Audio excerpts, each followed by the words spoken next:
Good evening. This is the call to order for the Policy Committee meeting, Wednesday, October 2nd, 5:30 p.m. Mrs. Shope, could we have a roll call, please? Yes. Amy Levy, Here. Tom Hankins, Here. Brian Nichols. Here. All members are present. Thank you.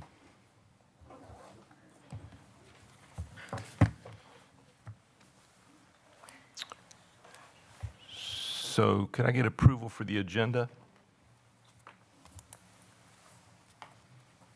So moved.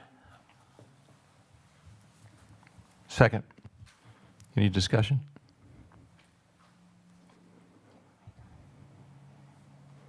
Okay.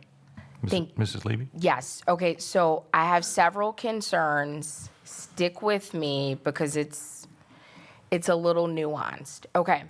I think we should remove item 3B, which is 512 animals on district property. And here's the reason.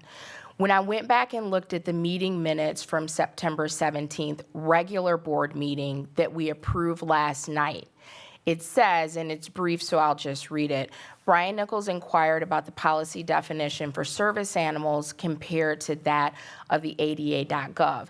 This policy was sent back to the policy committee, but then it says no motion was made at this meeting. So I think what happened is that we talked about moving it back to the committee, but no one actually made a motion to do that. So technically, policy 512 is still at the board level. No one just made a motion to do anything with it.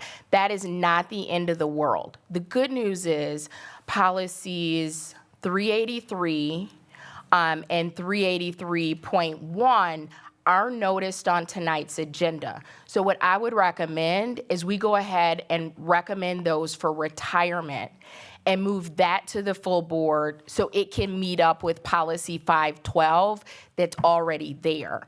And if the admin or a board member has an edit to policy 512, it can just be pulled off and handled there. Does that make sense? Because unfortunately I have more. So does anyone have any questions about that piece? Yes. Sorry. Board Member Hankins. Board Member Levy, so because we didn't exercise going back to board on 512, is that what I'm hearing saying? So this is what I can tell you for sure. What? The minutes from the September 17th regular meeting where this was on the consent agenda literally says the policy was sent back to the policy committee. No motion was made. Okay. So that leads me to believe, and I didn't go back and watch the video, I just don't have that type of time. That leads me to believe that we talked about sending it back to this committee, but no one made a motion to do that. So you can talk about something, but if you don't make a decision, then nothing happens. So 512 is still at the full board level, and that's okay because we want to move that along. And remember the last, I want to make sure I have the numbers right, 383 and 383.1 are noticed on the agenda tonight because they were attached because they're a part of 512. They're like the prerequisite and 512 has evolved. Now we can make a motion to retire those and move that to the full board. So at the full board level, if we do that tonight, we'll have policies 383, 383.1, and 512, and we can handle them all together. Okay. And I know that's really convoluted, but hopefully that makes sense. Is it okay if I continue? I think Board Member Hankins has a question. As Mrs. Levy alluded to, she didn't rewatch the tape. Michelle, did we not send this back to policy when we read it at board level? Well, if I may, what we approved last... No, I'm asking Mrs. Shope. Just let her finish asking the question, then you can go. My recollection is that it was being talked about, having it come back, but my recollection is there was no motion, which is why that's what I had in the minutes. And my other recollection is that there was just a question about the definition in the policy, and Ms. Almendaris wasn't at the meeting to address that. Okay, thank you.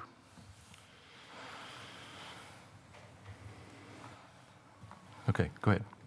Thank you so much. And the other thing I just wanted to point out, since we approved those minutes last night, we affirmed that that is what happened at the September 17th meeting. So I just want to, and policy is so important. I think everybody knows how passionate I am about policy. And I just want to make sure that we get things right. Is it okay if I move forward, Board Chair Nichols? Sure. Okay, thank you so much. I also recommend that we remove item 3E. 3E is in Edward, policy 672.1, purchasing/bidding requirements. And the reason I say that is also in those same minutes, the September 17th regular minutes, which we approved last night, item D, as in dog on those minutes, stated, move approval of returning policy 672.1, purchasing/bidding requirements, back to the policy committee with the other policies in the set, including policy 673 and other relevant policies. So the board directed it, and there was an actual motion that passed. The board directed us to, yes, absolutely still go ahead and look at 672.1, but in the presence of the other policies. And those are 672 and then 672.2, 0.4, 0.4 Rule 1, 0.5, 0.6, and then it separately lists 673 and other relevant policies. And I would recommend that we add 674, which is emergency procurement and expenditure authority, because they're all under the same umbrella. Did that make sense, or did anyone have questions? No, it made sense, and I can hopefully clarify some information for you. So Mr. Shady reached out, and Dr. Garrison reached out to me and said that we can't be ready for this meeting. We would like to push it back to November the 6th. And I said, well, I'm okay with moving the other 672s and 673 and 674 forward to November the 6th, but I would like to leave 672.1 on this agenda for tonight.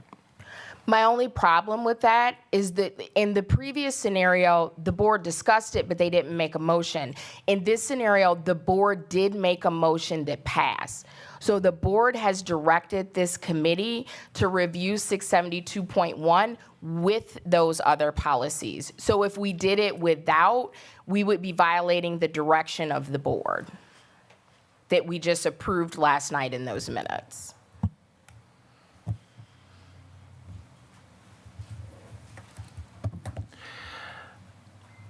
Board Member Hangitz?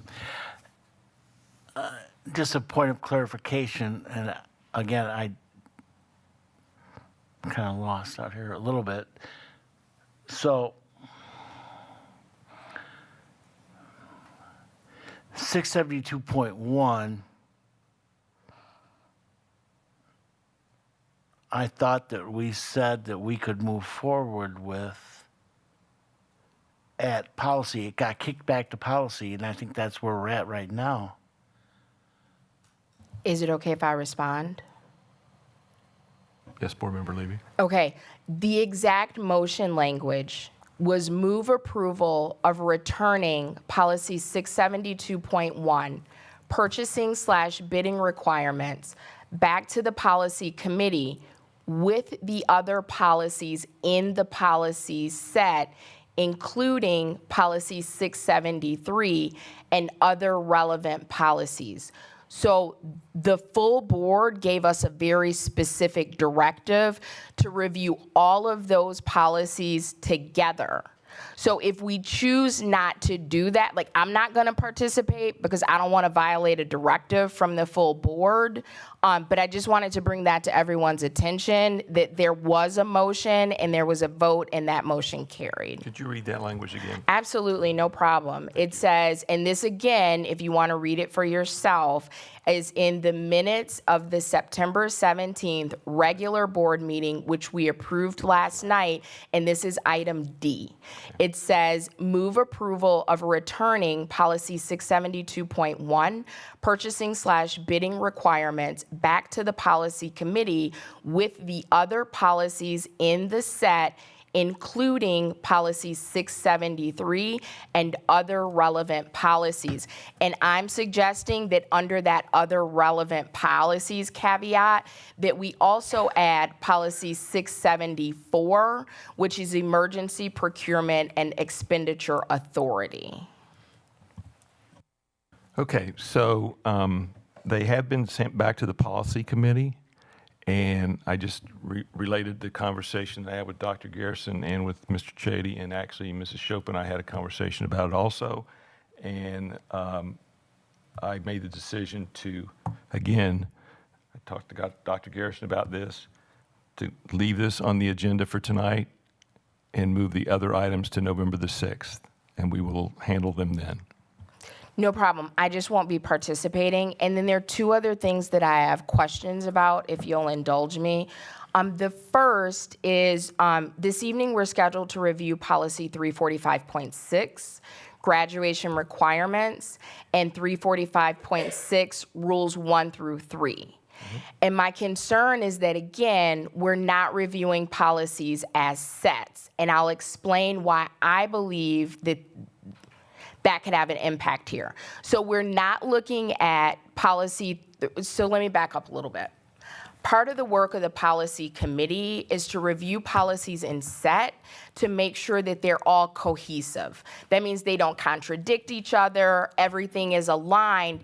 And the other thing that we do is check the numbers to make sure if a number is missing out of active, we can confirm, yep, that's retired.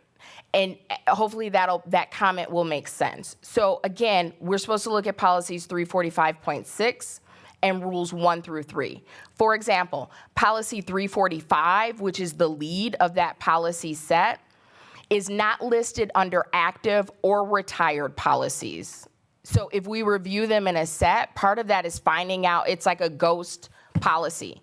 Again, it's not listed as being active, so I checked on the retired list. It's not there either. We are also not considering 345.1 and Rule 1, which talks about grading systems and class ranks.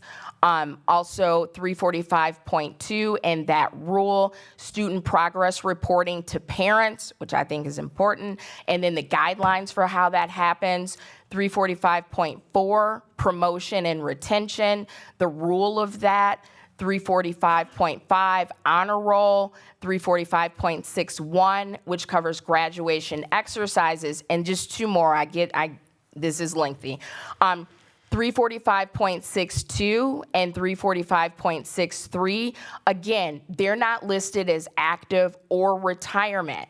And part of our work as a policy committee is to account for policies in the set. And then this is the last one in the set, and then I just have one other question. 345.64, posthumous diplomas, is actually oddly listed as both active and retired at the same time under the same number and the same name. So I would think as a committee, that's something that we would want to straighten out. So I'll pause if there are any questions on that set.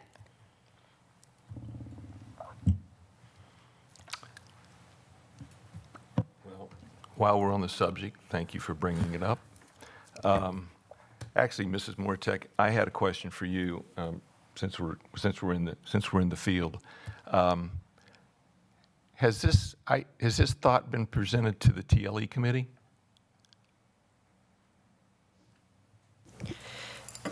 The answer is no, because my understanding is that when we're working with policy, we bring our policy suggestions to the policy committee.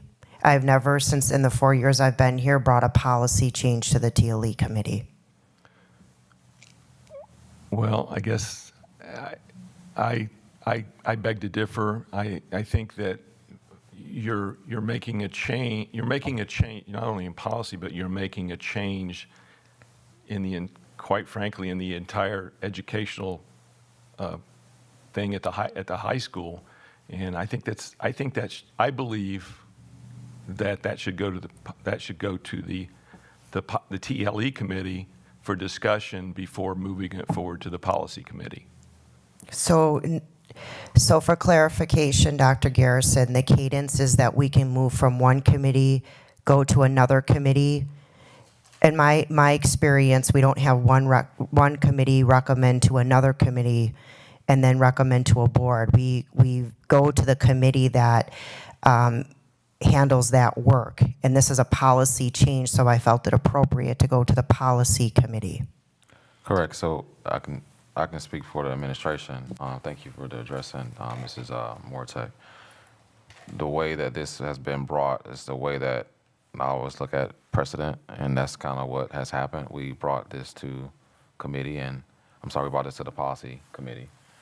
And I have not heard of us taking the policy directly to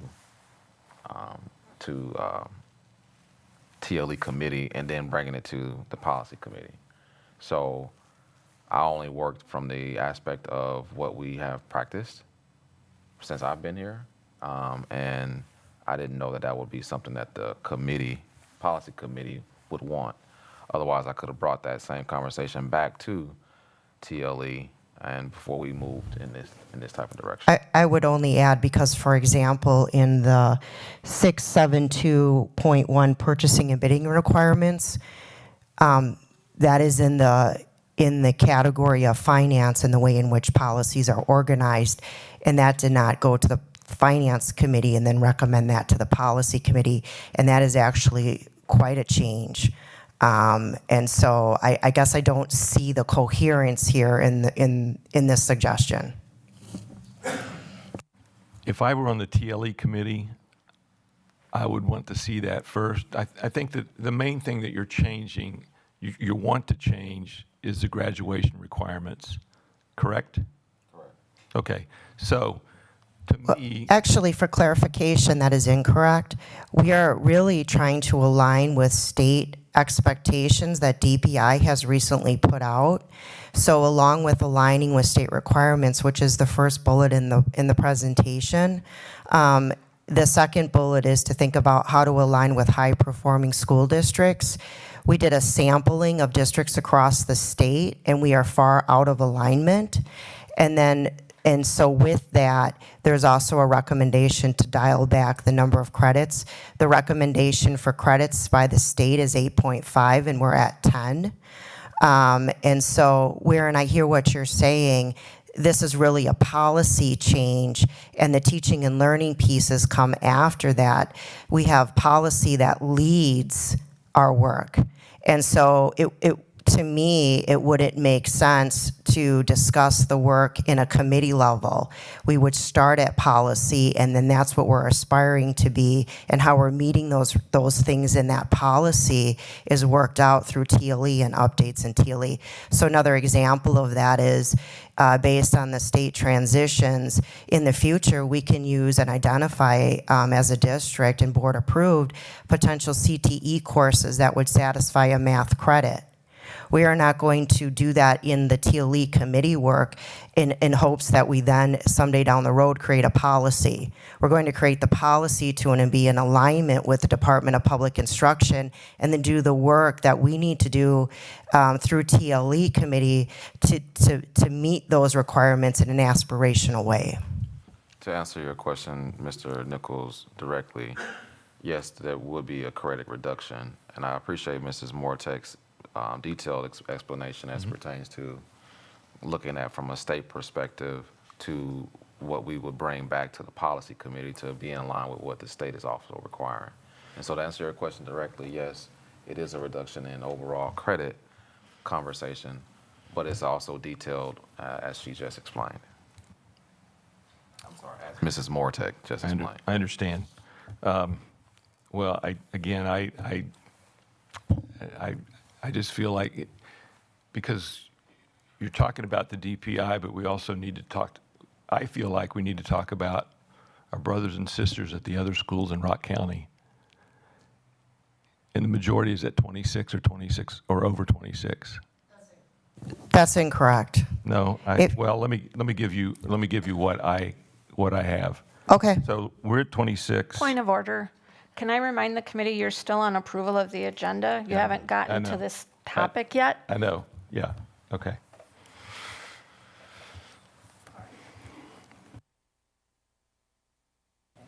Go ahead, Mrs. Levy. Thank you so much. So back to my point about that Yes. 345 policy set. Another reason why I bring that up is to take you to the previous discussion that we had. The full board directed us not to just look at a single policy, but sent it back to us and said, look at the policy set. So if we're going to pass on a single policy to the full board, I mean, we're subject to do anything, but it would track, if we are being consistent, that the full board would send that policy back to the policy committee and say, please review that as a set, as the full board specifically directed us to do with policy 672.1. And I am a fan of working smarter, not harder.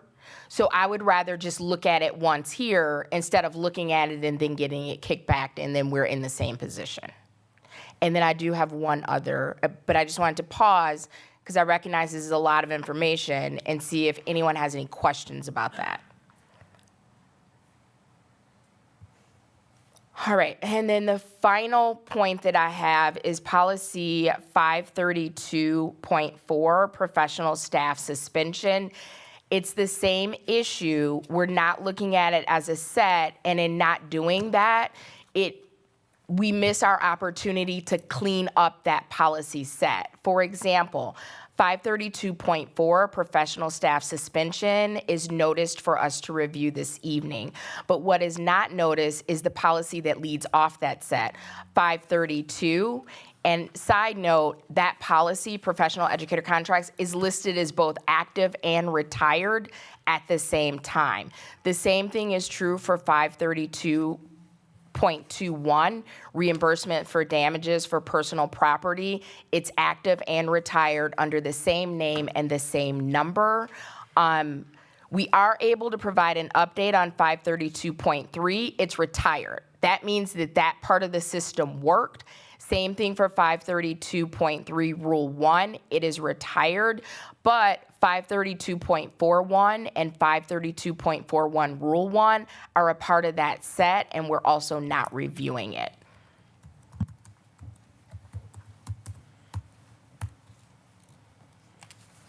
So I'm pausing because I would love feedback from the committee. Okay. And is it okay if I finish? I'm sorry. No, thank you so much. Because again, when we just sent a singular policy to the full board, they kicked it back and said, look at the set. So I think we should be proactive and look at the two sets. And then it seems like we're going to move forward with 3E, even though that's against what the board told us to do. And I just want clarification on 3B, because there wasn't a motion to send it back. Does everyone agree with my recommendation to go ahead and deal with 383 and 383.1, and then pass those on to the full board, and it can be joined up with policy 512, which is already at the full board level, but that would require us to take it off of this evening's committee agenda.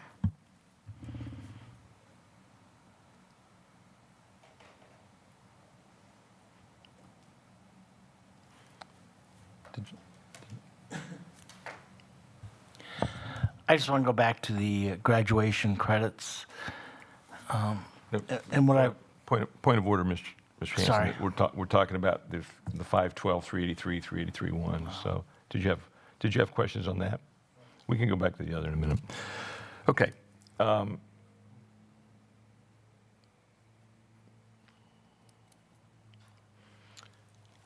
Okay, to address 532, 430, 532, 5, those have been on hold for how long, Mrs. Shope?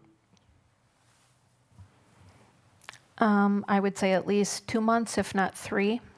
Okay. And they were vetted by the committee at least twice with all the changes the committee wanted made. Right. And then were put on hold due to the gender language. Right, okay. And that's the reason that they're back on the agenda tonight, is to approve and move on and be done with those, correct? Yep. So- Correct. It's just to approve them with the change now for the gender language. Right, May I ask a question, please? yes. Okay, it would be helpful for me, and I'm not sure if anyone else would benefit from this, is if, and I just want to stay focused on approving the agenda, because that's an important first step. Could we start at the top of my kind of concerns and just move through, just so I can understand what the will of the committee is? And if you don't mind, I would be happy to walk us through that, if that would be easier. And we can just address all of those, so we know how to adjust the agenda, if at all, and get that approved so we can move forward. Is that agreeable with everyone?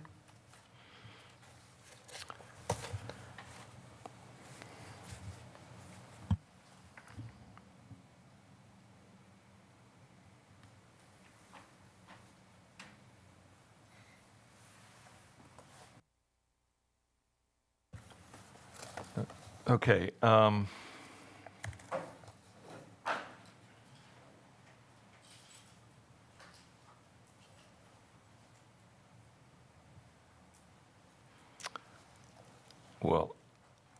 it's my belief that we should remove the 345-6s in concurrence with what you suggested, that we review the other policies in the 345 series for, go ahead. So here's my request, and this is just, we can label it a point of personal privilege. It makes sense in my mind to just do this linearly. So if we can go down the agenda and address the concerns, however it plays out, that's not my focus right now. But if we can just go through my concerns as they appear on the agenda, and we can find consensus about what we want to do, so we can get the agenda approved and just move forward as a group. That would be really helpful to me. Again, I'm not sure if that would be helpful to anyone else. Is that okay with you? I think I'm of the opinion that we approve the agenda, and then we go down the agenda and we keep it in order, and we deal with everything that's in place, instead of trying to deal with what we've already spent 30 minutes. My gentle pushback with that is, if we don't deal with it, we don't know what we're approving.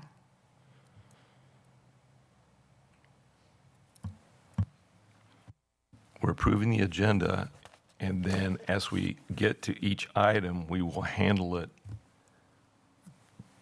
by discussion and vote of the board, of the committee. Correct? I don't think there's a correct or incorrect. You're the chair. If that's how you want to move forward, we'll see what that looks like. Okay.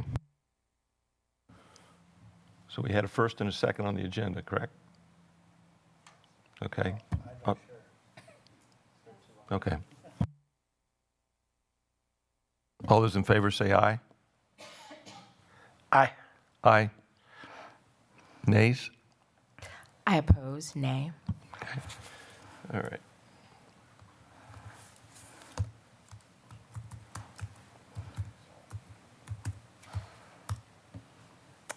Excuse me.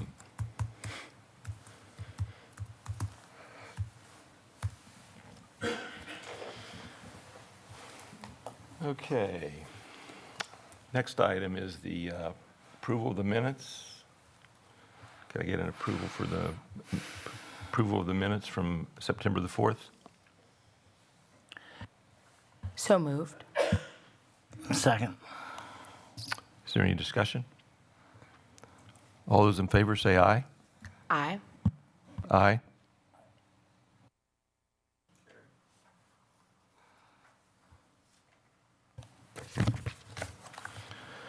Okay, policies for first-time review. So we're talking about A, B, C, D, 345, 6, Rule 1, 6, Rule 2, and 6, Rule 3. I've already expressed my concerns about that. I think I just I feel strongly that this should be discussed with the TLE committee, the concept of reducing our graduation requirements and other things as the DPI relates. And at the same time, while doing that, then we can bring all of these, look at all these other policies in the 345 series together and come back to this group on November the 6th. So again, can I? Yes, go ahead, Sure, Dr. thank Pearson. you. So again, what has been brought to the team, the committee here, is the process in which we've followed for other opportunities as well. I do understand that you believe that we should go back to the committee about, well, the TLE committee about this policy. However, again, we're following what we have done in previous opportunities. And like Mrs. Mortek did mention, in other policies, we didn't bring things back to their committees. So I think that'll be a new thing that we would have to explore on a lot of the policies if that's the direction that the committee will have to eventually make a decision on. Again, that has not been the direction in the past, and I do believe that my team has put together these requirements based off of, of course, DPI requirements, as well as opportunities for us to look at a said 1.5 reduction in our requirements to better align with other opportunities that we believe fits our context here in the school district of Beloit. And so I'm in disagreement with this having to go back to the policy, back to the TLE committee. New thought here. It's not back, it's never been there. Or you're asking it to go back, back to the, yeah.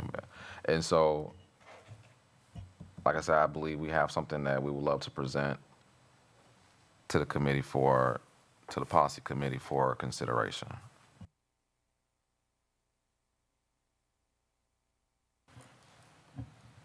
Board Member Hanson. Whatever.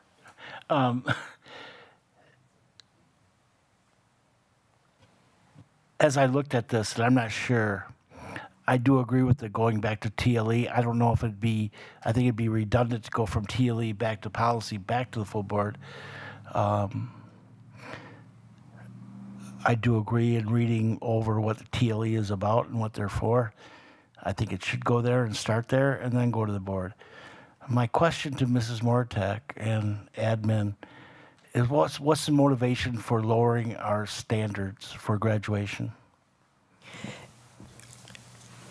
So what we are looking at is the state requirement is the 15.5 core credits, and then they recommend districts do 8.5. And so when I was doing my research and a sampling of the 5 largest school districts in the state, they are all below that. When I looked at the highest performing districts in the state, they are all below that. And so some of our students are ready to graduate at 24 credits. They're ready to move on and to start their lives. And many of our credits many of our students actually go above and beyond. So going from 26 to 24 doesn't say that our students can't still stay and strive for 32 credits.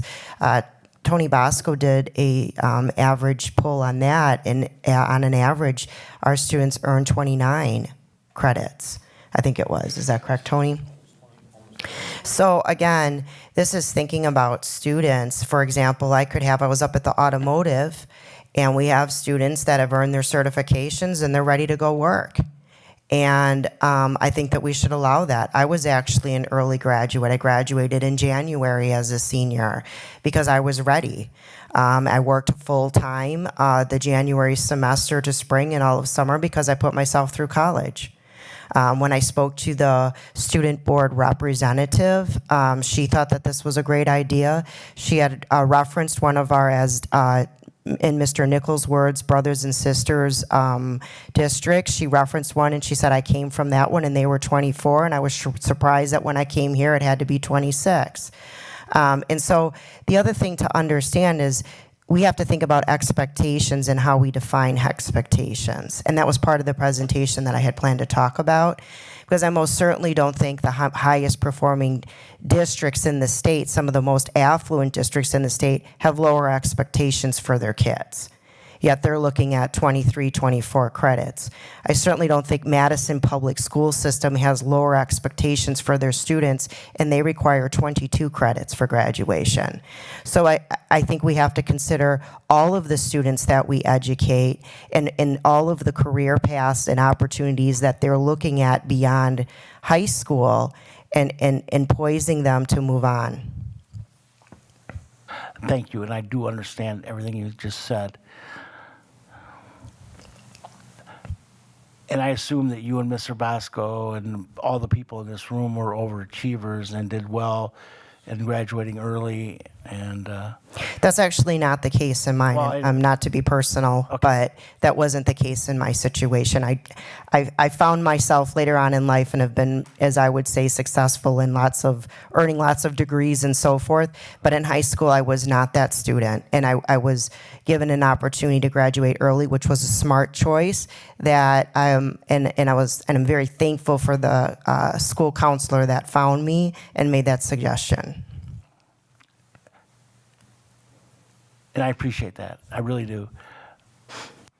What I'm struggling with is, as this was presented on the agenda, and I made a few inquiries, in this district, and student achievement, the bullseye is on student achievement in the Beloit School District, being at or near the bottom. And coupling that with lowering our graduation credits, and even if it's not a good look, even if it does make sense DPI-wise, it's a hard, for me, it's a hard case to make in that realm, and living in Beloit and knowing what we have to deal with. And I'm sure there's all the right causes for DPI to lower them, and I talked to Superintendent McCarthy. They've been at 24 since he's been there. I don't know where we started at and why we're at 26, but I do agree with Chairperson Nichols kicking it back to TLE and maybe not coming back to policy.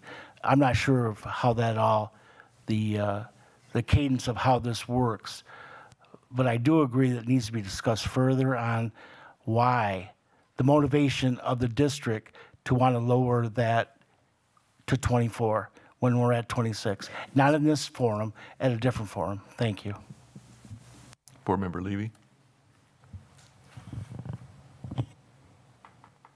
Thank you so much. I just want to remove my hand as not to cause confusion. Okay, so a couple things.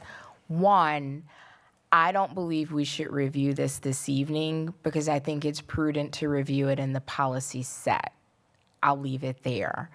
I absolutely do not see the wisdom in sending a policy to TLE and then to the full board without it coming to the policy committee. So again, just to express my preference, I think we need to press pause and review this as a group. I think it definitely needs to be reviewed first by the policy committee and then moved on to the full board. And the good news is all of the committee members for TLE are a part of the full board. So they will, and we have a first and a second reading unless we break protocol. So everyone is going to have a chance to have their input. That's my 2 cents.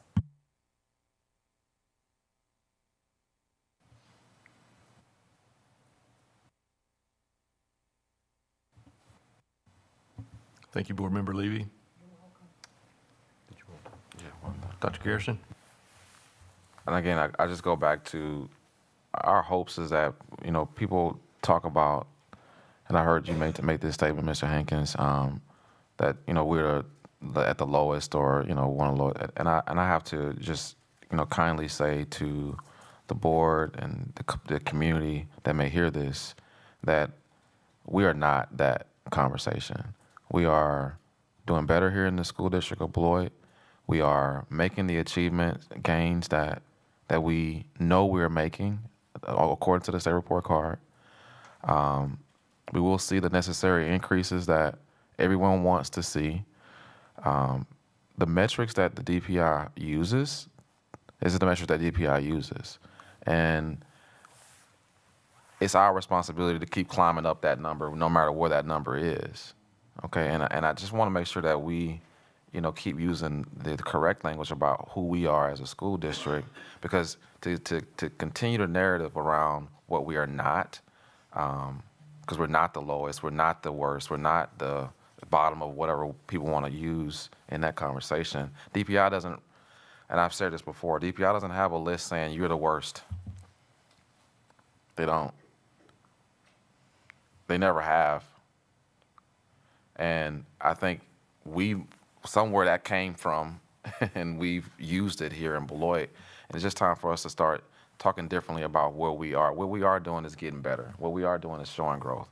What we are doing is student achievement is happening. And I think our kids need to hear that just as much as the adults.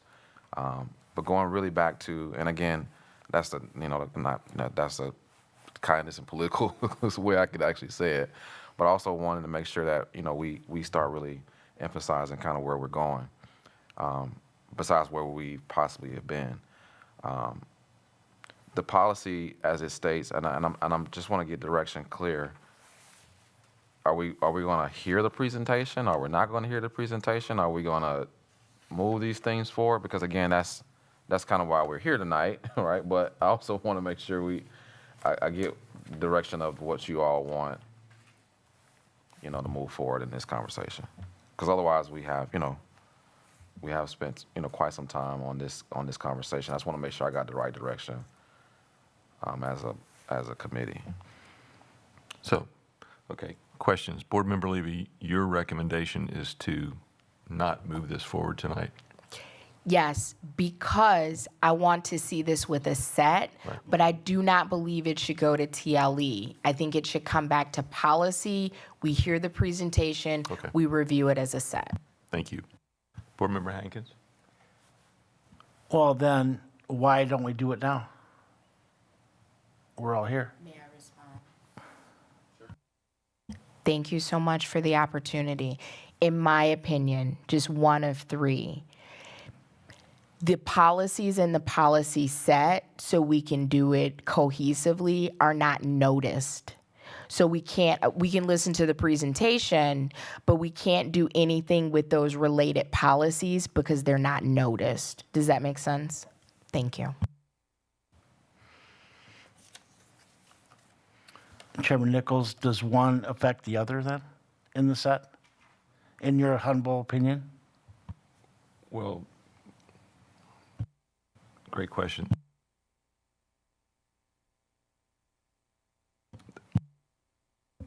There are changes to all four of these policies listed, but as Board Member Levy has so eloquently put, we've got all the other 345s that are not included in these that may need to be changed because of those. So her recommendation is that we come back next month, I assume. Correct? I'll be as brief as possible. I think we should review all policies in sets. And if we, like all of the policies that are listed, if we expand those out to sets, we're going to have a 4-hour meeting on November 6th, minimum.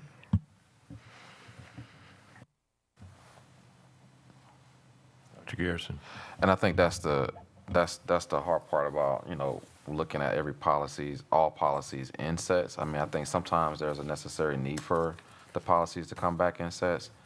And sometimes we can look at policies, individually if they're not impacting other policies. And I think the goal is always to look at them in sets, but we would, like you just mentioned, Mrs. Levy, be in a meeting, literally, if we do all these in sets, we will literally be in meeting for, 4 hours. Well, we just have to put just this set, and the policy chair, Mr. Nichols, will have to make, that decision, with me in conversation. May I please clarify? Is that okay? Yes, ma'am. So this is what I recommend. You don't pick policies and put them on agenda from 4 or 5 different number groupings. You pick 1 or 2 sets and you review it and get it right. And at risk of belaboring the point, we have phantom policies out there. If we don't address them in a set, they're never going to be addressed because no one's just going to randomly come back to policies that have already passed on. We literally have policies that are both active and retired. Your policy is your lifeblood of your organization, and this is absolutely sloppy. And if we review it in a set, we can get it cleaned up. If you don't, it's going to stay that way.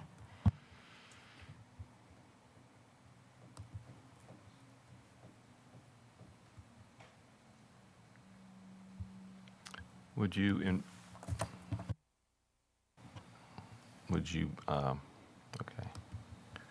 I want to look at something. Yes. Board Member Hankins. In review of this policy for credits for graduation, it wouldn't take effect till 25, 26. Is that correct? That is correct. So taking time to take a step back and reviewing it in a set or is not going to change anything immediately. Is that correct? Actually, it would, because we start looking at graduation and credits and scheduling quite early in the school district in Beloit. We have to start that process really beginning as early as January. One of the things that we have to do in the school district of Beloit is be better at these conversations because we want to be more and prepared to get this information out to our students and families around what the said requirements will be for the upcoming school year. And again, if you take a time and really, I'm not saying you haven't, but take a time and really look at what we're requesting, students can still get 29 or more credits if they so choose to. I just think that we do have to have these conversations earlier now. That's why we have it on the agenda, of course, to set up the conversations that we need to have as early as January, as we start scheduling for the next school year. Let me just hang on, Mr. Hankins. I just want to share this information with you and bear with me. So we're at 26. Lincoln Academy's at 26. Parkview's at 26. Janesville's at 26 and a half. Turner, as Mr. Hankins pointed out, is at 24. Milton's at 24. And Edgerton is 24. So, we're not. So I think that's about 60% of the ones that you just listed or 50% are at 24. So we would be in alignment with 50. Three are. Okay. So what is the rationale for being high? If it works, don't break. If it's not broke, don't fix it. I mean, I know that's a simple way of looking at it, but if Janesville, which is a larger school district than us, has 26 and a half credits. Milwaukee Public Schools, the largest district in the state, has 22. Madison and Green Bay, the largest districts in the state, are at 22. Mrs. Mortek, you interrupted me. Oh, my apologies. So we have 3 at 24, we have 3 at 26 or 26 and a half, and we have 1 at 25. And I don't have Rock County Christian. I know that's a private school. I've got to request into them to find out what they're at. So,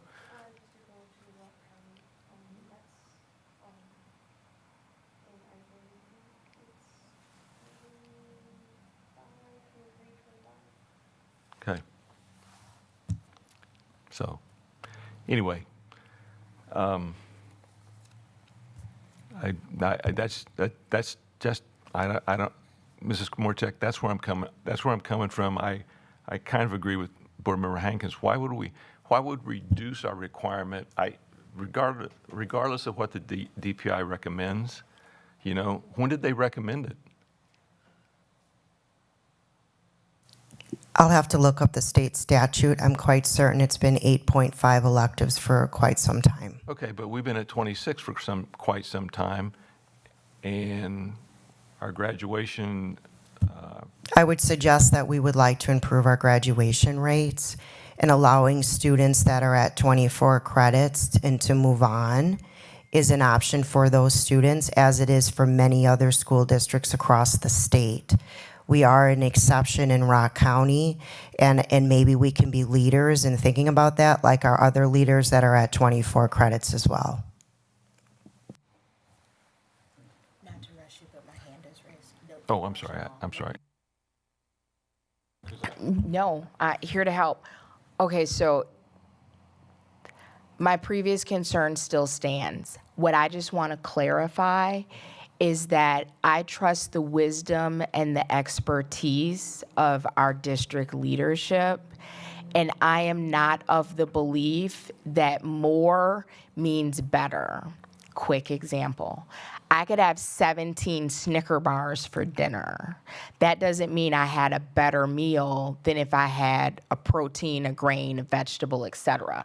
So just because something is more of something doesn't mean that it's better. And I'm really looking forward to hearing the presentation so we can see the rationale behind the change. So since both of you had just kind of stated your positions, not that it changes anything, but I just wanted to be clear on what my position is. Thank you.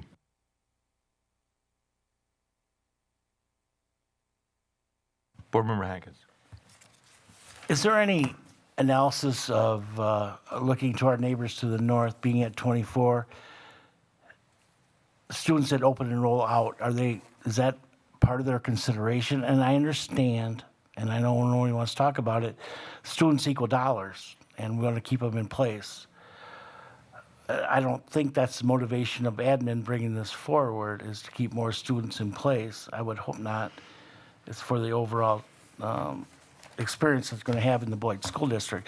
But is there any information, feedback from open enrolls out? I mean, do you think that we'll see an increase of people coming or staying in place if we lower this down to 24?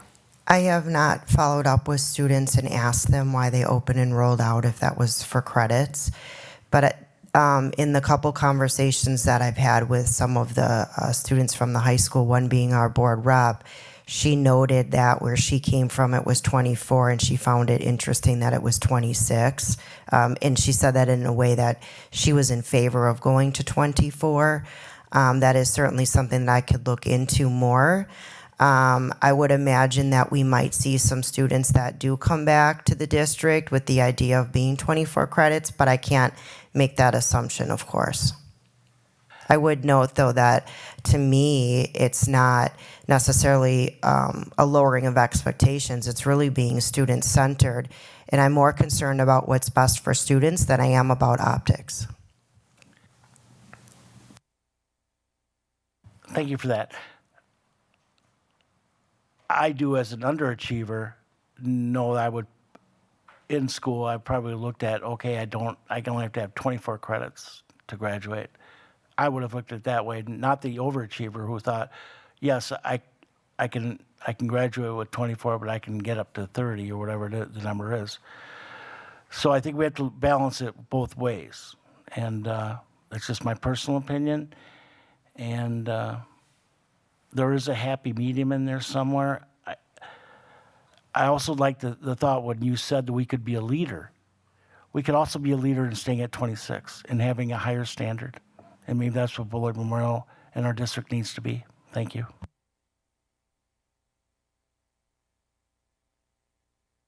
I think I just need to make sure, can I? Sure. I think I need to make sure, again, credits does not equal achievement or high standards of achievement. I think that's a statement, that's a thought, I think we have to look at the quality of our education that our students are receiving. And if they had 15 great teachers throughout the course of their high school career, which they probably have more, and they graduate from high school and go off to do great things, awesome.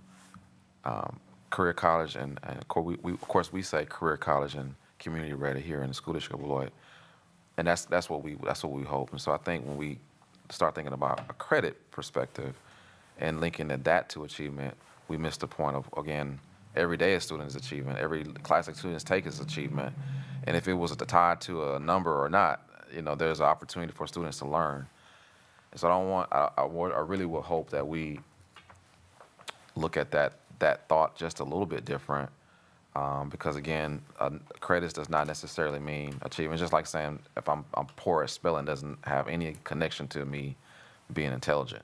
That makes sense. I mean, it's one of those two different sides of the conversation. And so, hopefully, as we continue to have the conversation, even the presentation, you will see kind of what administration is actually thinking. And at the end of the day, naturally, the board will have to make a decision. And I say that always kind of very kindly, but hopefully, again, we're not bringing you all this information thinking that we're going to lower achievement because we're moving 1.5 credits away from what we used to have. Because if you look at if you look at what we have presented, we can show you that our students still can attain many credits.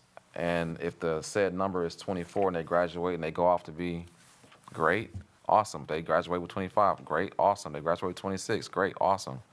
That's just a thought that I want to make sure that we, keep that thought separated, because I think what we're presenting is what DPI has offered us and the alternative to what we have from a 26 to a 24 opportunity.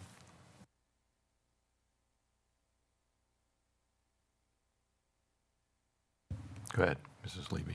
Thank you so much. Okay, so at the risk of ending this riveting conversation, if we could refocus ourselves when it comes to items 2A through D and decide if we are going to review those policies outside of the set and see the presentation, I think that's one option, or if we're going to table until our November 6th meeting, where I would hope we would hear the presentation and look at the policies in a number set. Or I don't want to leave out any of my colleagues' stated desires.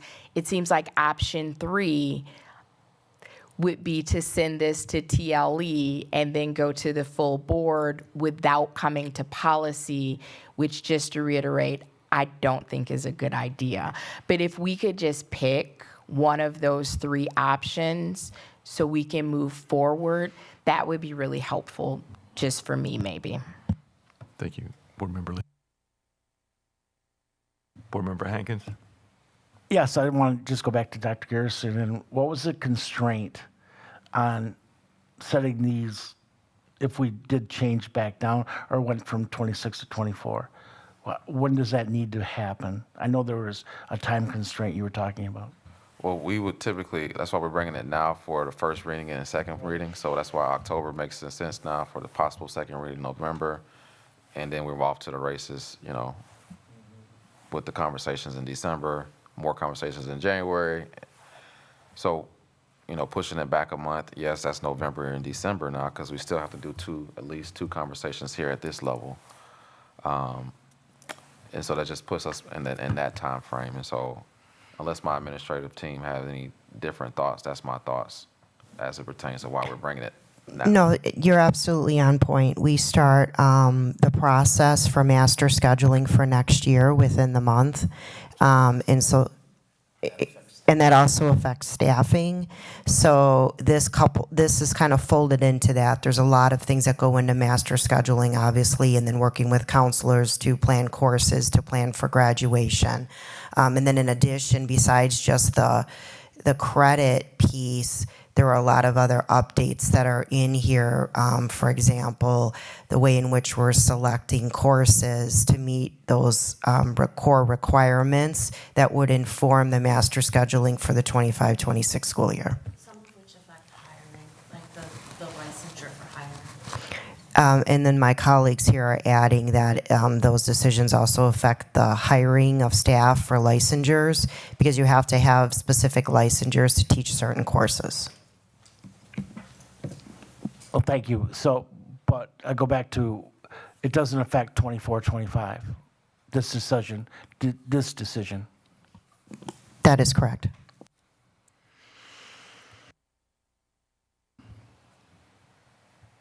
Okay, does somebody want to make a motion?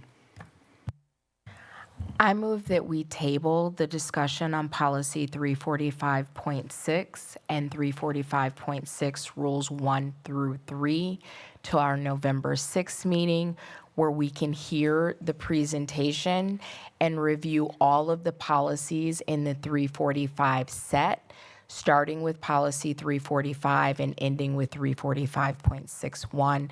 And Ms. Shope, let me know if you need me to repeat any of that. I'll do my best.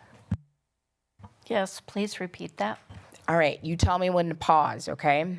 Teamwork. I move that we postpone the review of policy 345.6 and rules 1 through 3 of that policy to our November 6th meeting, when we can review both policies with the remaining policies in the 345 set.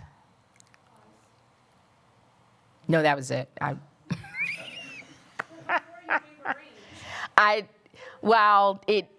If you would like the range, I am happy to repeat that.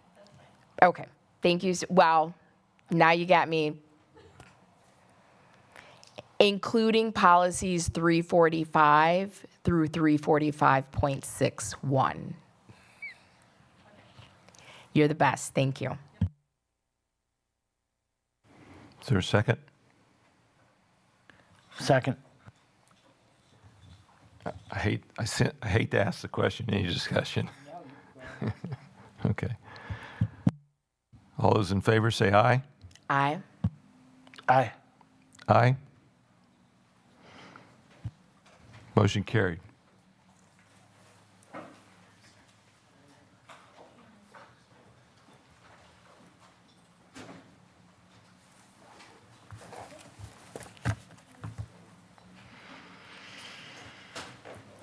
Okay. That takes care of item E. We are on to policy 3A, Student Employee Sexual Harassment Policy, Title 19. Is there any discussion?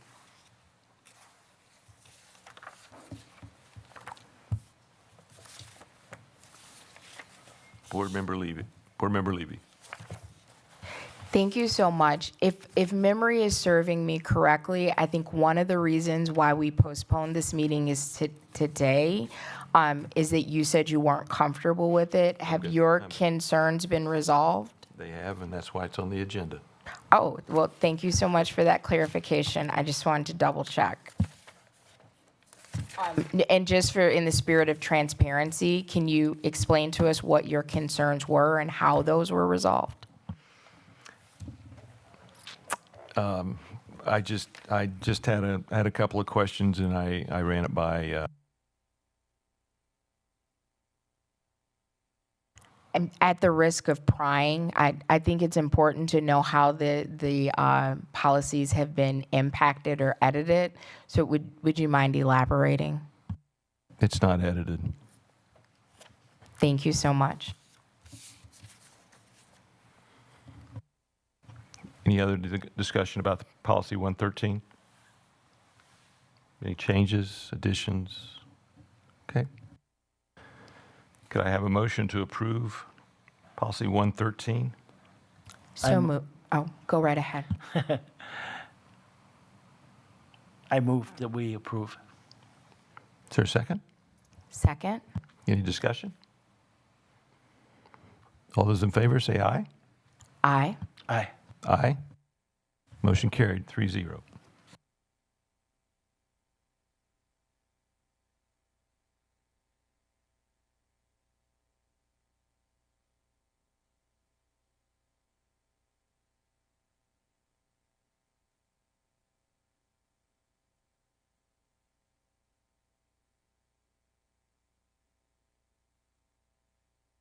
Okay, now we're to 3B 512, policy 512, animals on district property. The recommendation was to move that back to the full board. May I? Yes. The issue is that it's not in our domain. We discussed moving this policy back to the policy committee, but since no one made a motion, I think it's improper for us to address it because it's already at the full board. So just to reiterate, the reason, okay, let me back up. 512 is the evolution of policies 383 and 383.1. So what I recommend is that no action is taken on 3B, policy 512, and that we move to retire policies 383 and 383.1 and move that recommendation on to the full board. And at that point, if the administration or any board member has an edit for policy 512, it can be pulled off the consent agenda and addressed there, but that would give us the ability to address all three policies at the same time. Thank you, Board Member Levy. Okay, we'll pass over that and go to 383 and 383-1.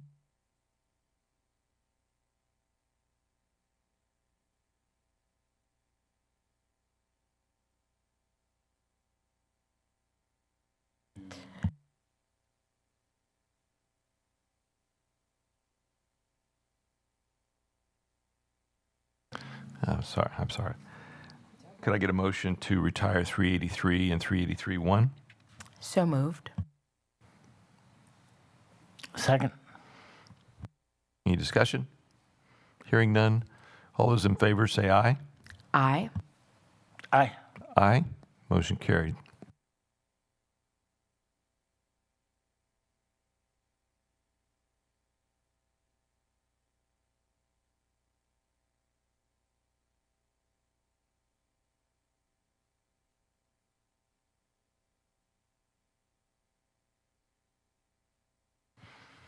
Okay, 3D is the 533 series.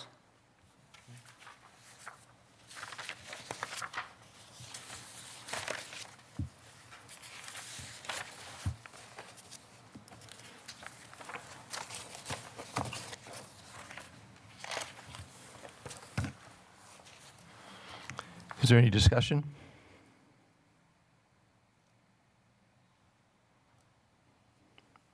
Board Member Levy. Thank you so much. So first off, I just want to thank the administration for rolling rules 1 through 3 into 533 so we don't have to go through the logistics of that. So much appreciated. My concern with policy 533, which has those 3 rules rolled in, is actually in that first line. The Board of Education has the responsibility of approving recommendations for employees in the district. So we approve or decline. It's not just our responsibility to approve everything we see. So if we could adjust that to say that we have the responsibility to approve or deny recommendations, and just for those playing at home, it's very rare that a board would deny a recommendation unless there is specific and strong evidence to do so. But just for clarity, we do have the right to do either of those things, and I would like that reflected in the policy.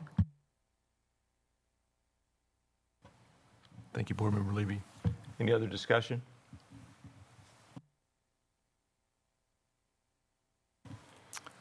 Is there a motion to approve 533, 533 Rule 1, 533 Rule 2, 533 Rule 3? Actually, I believe what you want is you want to approve policy 533 as edited, and I believe you want to retire policies 533 rules 1 through 3. If that is your intent, so moved.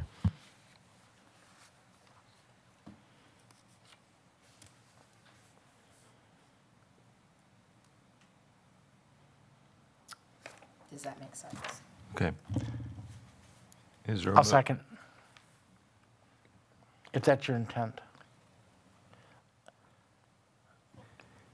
Is there a motion to approve 533? Oh, so my motion that I believe Board Member Hankins just seconded was to approve policy 533 as amended and to retire policies 533, rules 1 through 3. Does that make sense?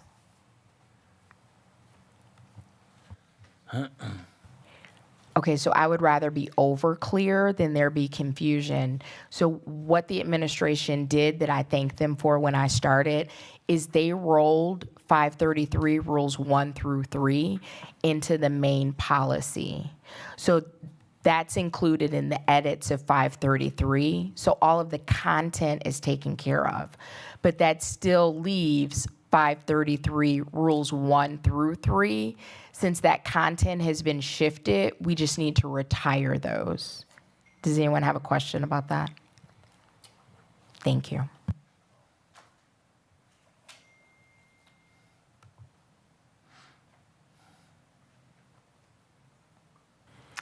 So we have a motion to approve the new 533 with the change and retire 533 Rule 1, Rule 2, and Rule 3.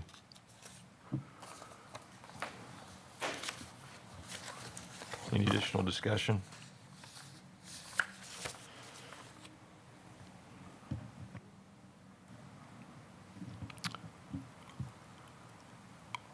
All those in favor, say aye. Aye. Aye. All those in favor, say nay. Or, no, nays, I've got nay. Motion carried 2-1.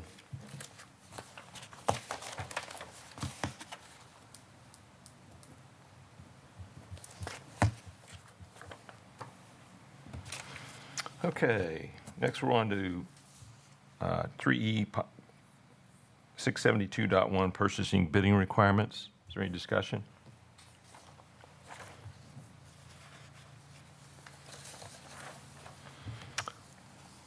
Board Member Levy. I just want to reiterate that the board gave us a clear directive to review this as a policy set, and I'm not in favor of violating a board directive. So I'm going to step aside and let you gentlemen do what you think is best with this policy. Thank you, Board Member Levy. Is there a motion to approve 672.1 and move to the full board? So moved. I'll second. All those in favor say aye. Aye. Aye. Nays? Nay. Okay. Passed 2-1.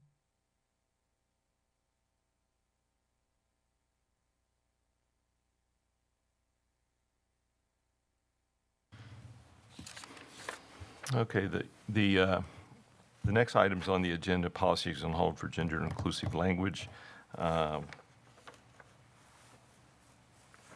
445. Oops, I lost my agenda.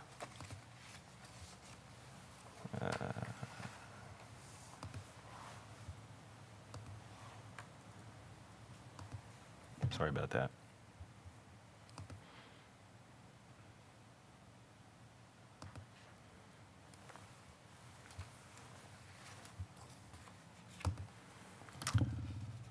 .445 student interviews,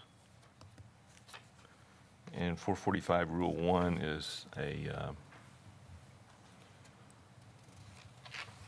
retirement.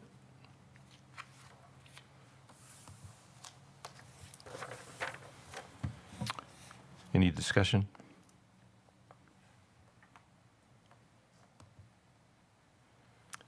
Board Member Levy. Thank you so much. So a few things. The first is found in the third green paragraph. If I could get clarification on a reasonable effort will be made and documented to contact the parent or guardian of a minor student in advance of an interview.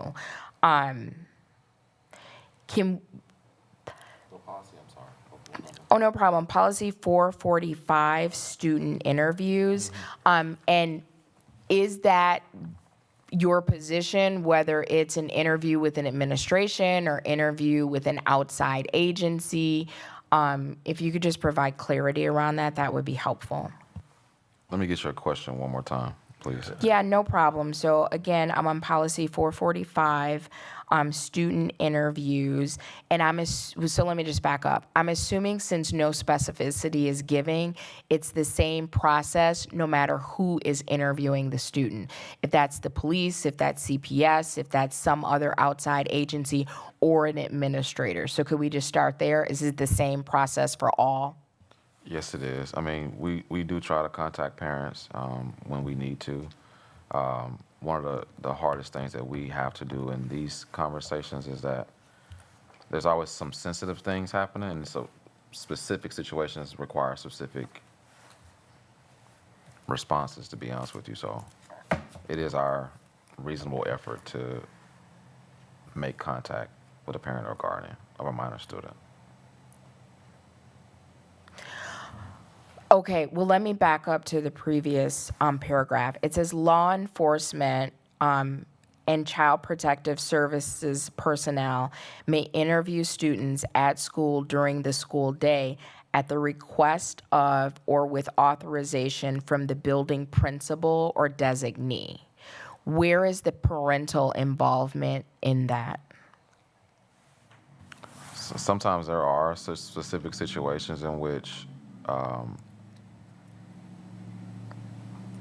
law enforcement may have to interview a student based off of certain sensitive situations that may come up.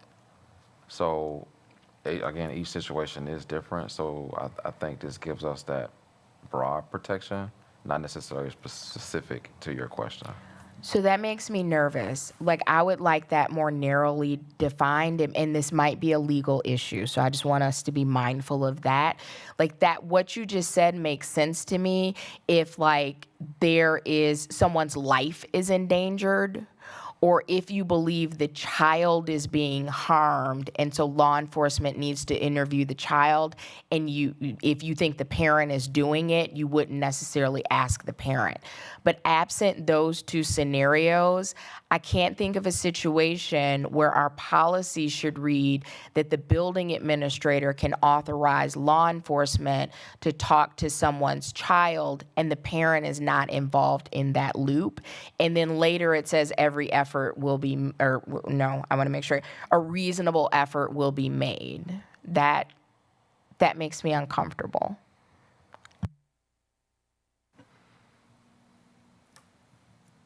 So let me restate. Is there a reason that in that previous paragraph, it doesn't say that the parent is giving permission for this interview to happen? Why has that authority been automatically designated to the building administrator?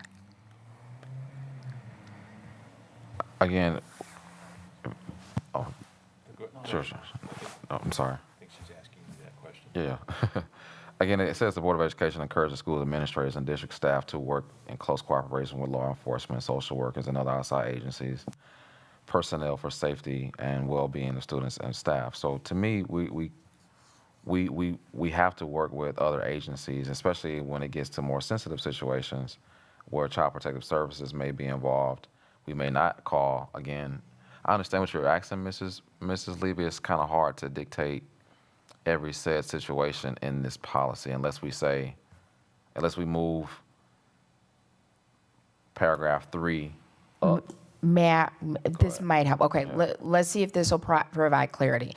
If it's a CPS issue and the child is, I absolutely get that.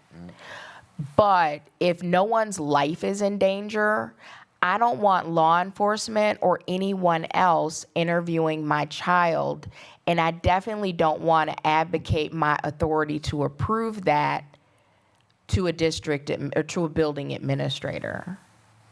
Like, that seems unreasonable to me. Board Member Hankins? I would just like to know if Mrs. Almaderos would like to weigh in on this. Absolutely.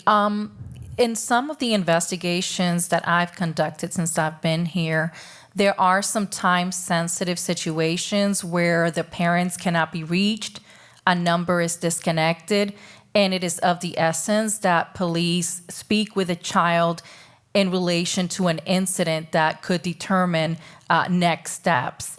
And so for that reason, in those time-sensitive situations, we would delegate to the building principal to ensure that there's another adult present, et cetera. Unfortunately, in our community, parents are not always readily available. And so it's not a means to bypass the parental authority, but for the investigation, if it's time sensitive, to be able to proceed without the hindrance of not being able, as long as it is documented that an effort was made, a consistent effort was made to attain that approval prior. I appreciate that context, and maybe you can answer this. So if someone goes to question my child, and for whatever reason I wasn't available, and my child says, I'm not comfortable speaking to you without my parent, is that child penalized? No, no. Is there a reason that's not included in the policy so people understand their rights? So for example, the building administrator authorizes law enforcement to speak to a child, to interview a child. Now, I'm not talking about a situation where someone's life is in danger. I see that separately. But for all other situations, okay, I as a building administrator give the police the authority to interview someone's child, and the child says, no, thank you. If that is an acceptable response, I would like to see that in the policy so parents and students understand what their rights are with respect to interviews. I also, I'm sorry. So I know Mrs. Beaver's hand is raised on the screen. I know. Oh, I didn't even know she no, was that's here. okay. But I think she's going to probably note that police have different requirements, if that makes any sense. And I'll have her explain it more in detail. But the bottom line is they have different requirements than we have. And so they don't have to ask for permission. Police don't. However, I'll let Mrs. Beavers, share more, if that's okay with you, Board Chair. Yes, Mrs. Beaver, I apologize. I did not even realize you were on the call, so thank you for being here. And, yeah, please go ahead. No, like Dr. Garrison said, I was just going to reiterate that the police, they don't require parental consent to speak to a minor. And I don't know that we can dictate that through our policy because they are not our employees. So perhaps what I hear Mrs. Levy saying is maybe be more clear, but they do not require parental permission to speak with a minor. Absolutely. We would just not be punitive towards a child if that is how that interview goes. So does law enforcement require district or building administration authorization along the lines that you just said? If they don't require parental consent, I can't imagine they would require building admin consent. And so that seems to be incongruent with what our policy says. And for those who don't have it in front of them, it says law enforcement and child protective services personnel may interview students at school during the day at the request of or authorization from the building principal or designee. So if you don't need the parents' permission, it doesn't seem like law enforcement should need the building administrator's permission either. And then just a little nuance there, why would the building administrator be asking law enforcement to interview the child and giving consent for that? And again, if the child can say no, thank you, I think we need to list that. And if police don't need the authority of the district, I keep saying district, the building administrator, then I think our policy is a little misleading as it is presented. Ms. Almendarez, I can let you respond to that thought, and I'll follow up with the second thought. I'm sorry, Mrs. Beavers. I Ms. also Beavers. have a Sorry, thought. Thank Ms. you. Beavers, go ahead. Oh, okay. So the consent from the principal is to allow a police officer to question a student during the school day for perhaps an event that did not happen on school grounds. That's when they would need principal consent to take a student out of a class and bring them down and question them. If it's an SRO, that does not require that.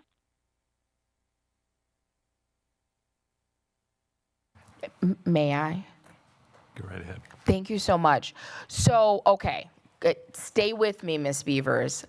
A parent can say, I don't give you permission to photograph or publish a photograph of my child. Can a parent also say, I don't give you permission to allow outside agencies, and I'm sure there'll be exemptions. If the child is being abused, if someone's life is in danger, that is wholly reasonable in my perspective. But I blanket don't give you consent to let that happen. And it sounds like law enforcement may have another set of rules where we don't need your permission, and then the parent would just need to talk to the child, and so they're prepared in how to handle that, like, you don't say anything until I get there. But so far, is that the case?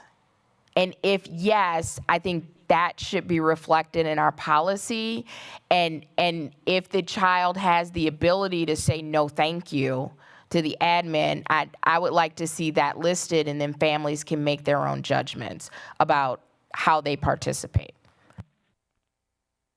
I have no problems putting that in policy that, if that's everyone's right. If they don't want to, if a child doesn't want to talk, we can't make them talk, and we wouldn't penalize them for, not talking. I mean, I have no problems adding that somewhere into this conversation, Mrs. Levy. So the question is where we want to put that. And then I guess the other thing is, are we really clear on what law enforcement protocols are? And I'm just saying, I don't know this to be true, but law enforcement may have the authority to, if the building administrator gives them the authority to pull your child out of class and your child refuses to participate, they may be in a spot where they can be punitive towards your child. I don't know enough about that to confirm it, but I think it would be helpful for me if all of that was outlined. For example, a building administrator can give law enforcement the authority to take your child from class and question them.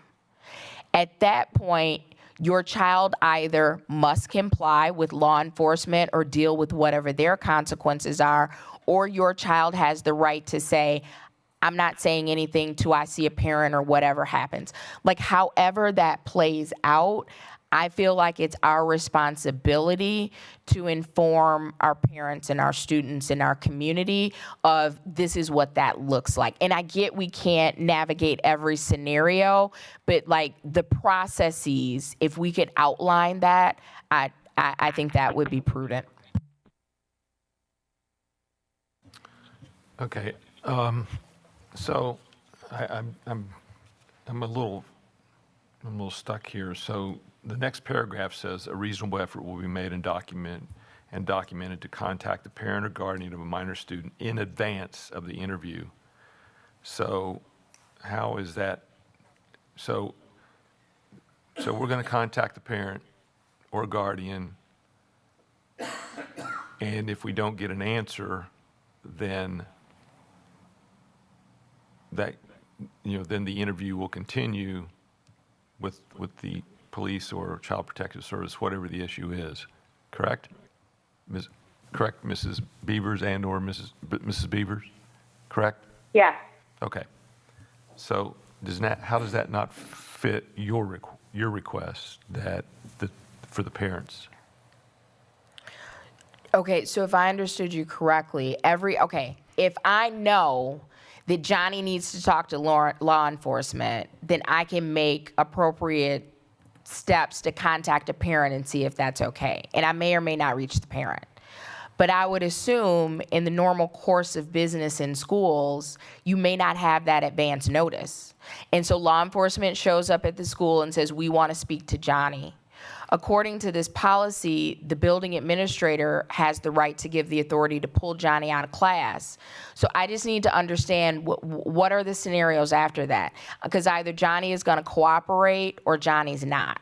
So if Johnny cooperates, there you go. If Johnny doesn't cooperate, are there punitive consequences that law enforcement can enforce on our students in our buildings during the school day without the parents' knowledge? I don't know if that's the case or not, but if it is, I think that we have a responsibility to note that in the policy. And if I'll leave it there. I just think we have a responsibility to be very transparent about what could happen so people so people are less likely to be shocked if that does happen.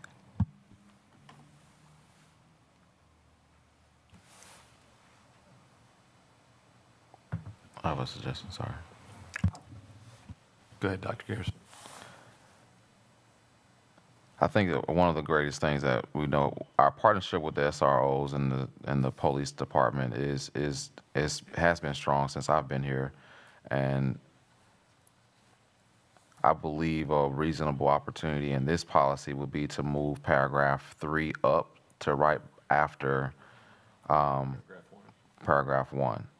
So it'll read of course, because a reasonable effort will be made to contact the parent of a minor student in advance of an interview. That's a reasonable space. Again, going back to your scenario opportunities, again, it's real hard to lay out a scenario for every situation, even if it's very broad and general. It's still not necessarily what schools will oftentimes encounter. Now, I can allow Mrs. Beavers to share more, but I like to keep things simple. Everyone knows that. I just don't know if that's going to be something that we can actually hold true to if we put that in policy on every said situation. If a kid doesn't speak, that's his right. You know, everyone knows you have the right to remain silent. So that's a right that every kid has, every student has, every adult has. In this space, you know, if there's something very pressing that the police officers have, I can guarantee you that I've already reached out to the parents and have tried to probably contact the parents before they even got to the situation if it's something that desperate. I would hope that if we would move that reasonable effort up, it could possibly satisfy some of the thoughts around not contacting parents. Do you mind, Mrs. Beavers? I'm sorry. Well, okay. Go ahead. No. I was just going to make, I like your suggestion. I was going to suggest we replace the word reasonable with concerted effort. I think that's a stronger word in trying to get a hold of the parent. Mrs. Beavers, I'll leave that with you.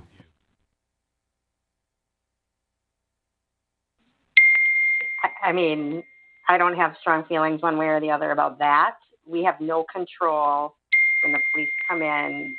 They have commanded us to aid them. We are going to assist them in taking care of their business. So yes, we will make a concerted effort.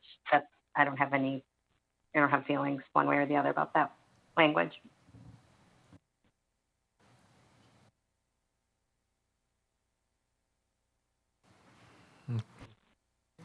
Oh, okay. Go ahead.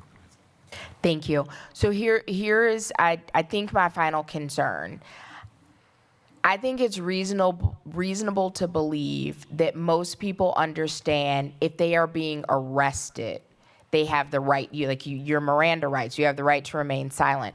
I don't know if Miranda rights are read to people in the absence of an arrest. So if a police officer just comes up to me and asks me a question, I don't know if it's the top of mind, especially for a student. I can remain silent. I can request that my parent be present. And I don't know that law, and again, I don't know, I want to be clear, I don't know that law enforcement has an obligation to read Miranda rights if someone is not being arrested.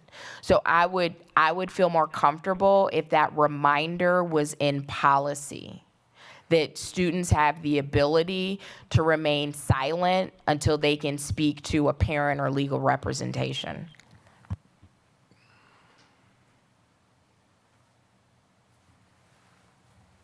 Board Member Hankins?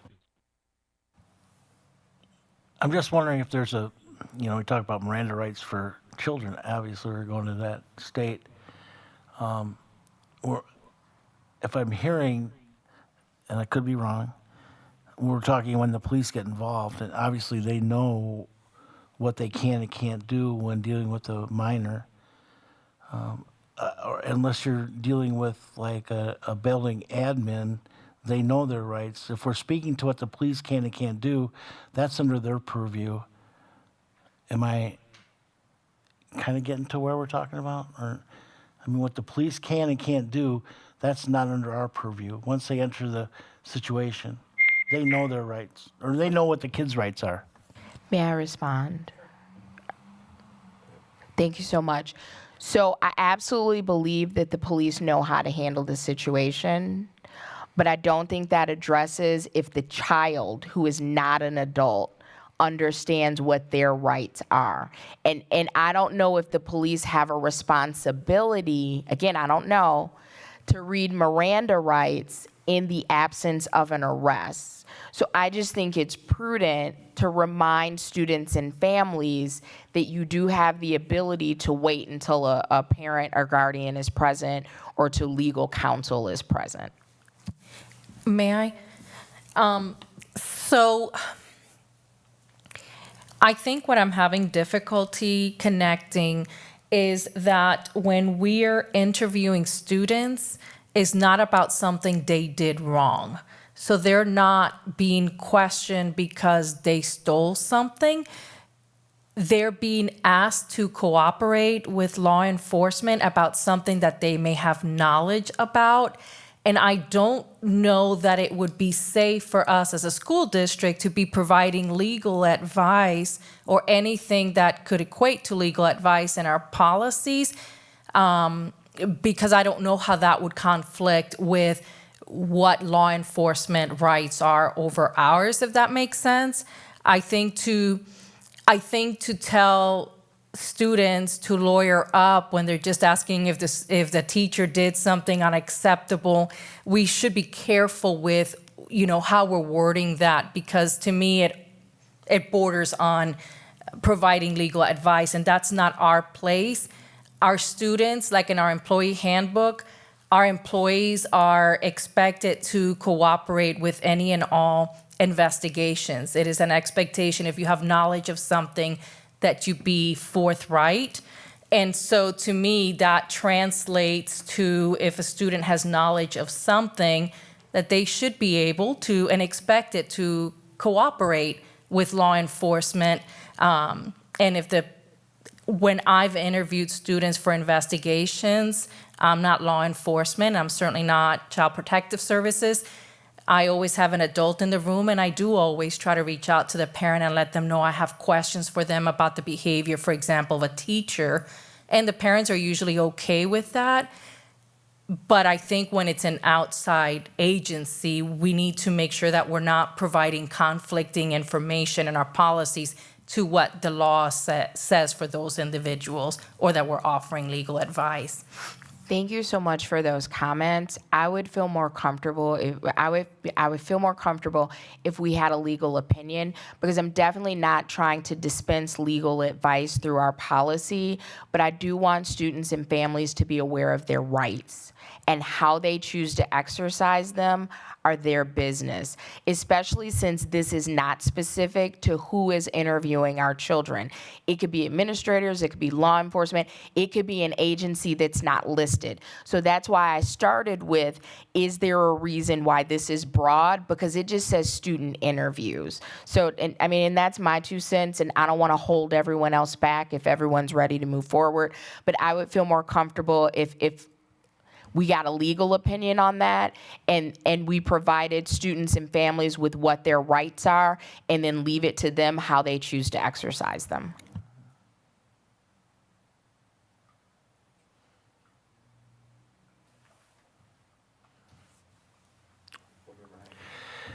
Yeah, I'd just like to weigh in and thank Mrs. Levy for being proactive and thinking about things that may happen in the future, and hopefully nothing will ever do. But unintended consequences happen all the time, and yeah, I think a legal opinion. I'm not sure what a children's Miranda rights are. I really don't know, and I don't know. We don't have a police officer here to ask, but I think it is good to know, and what a child's right is when they are brought in. So yeah, I agree with that. Thank you. Okay, is there a motion? Well, I have a question. Are we in consensus that we want legal to review this so that we can add the student and families' rights in there? It seems to me like we would not take action on it until that can happen and it can come back with that information. You could make a motion to send it to legal prior to approval.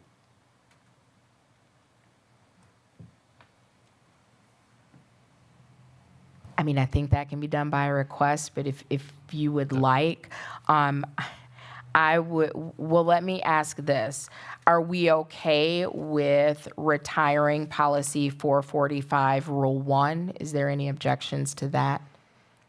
Okay. I move that we request the administration vet policy 445 through legal to make sure we're including students' rights and come back to the policy for our November, well, let me pause. You set the agenda with Dr. Garrison. Are you comfortable with us reviewing this on November? Okay.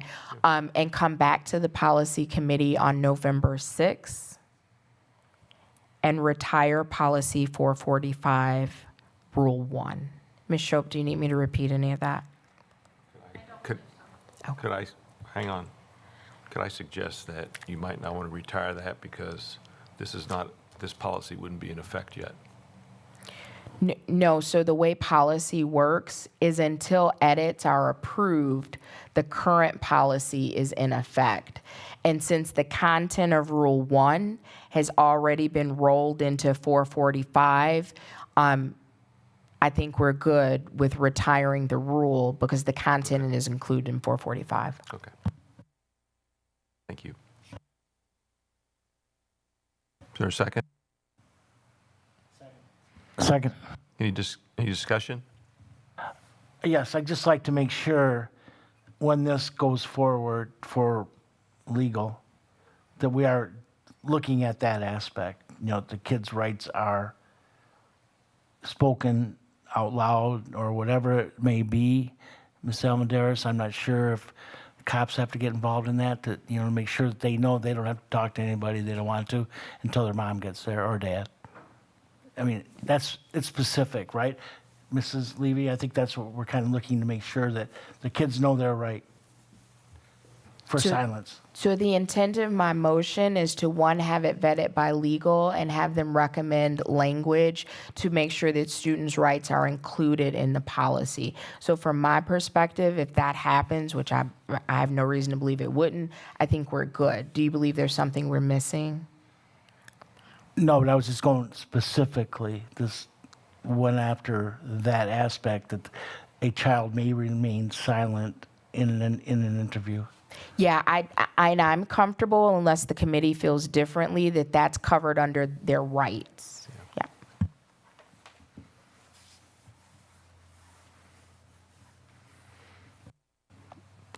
Any more discussion?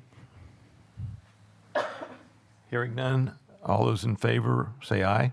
Aye. Aye. Aye. Motion passed.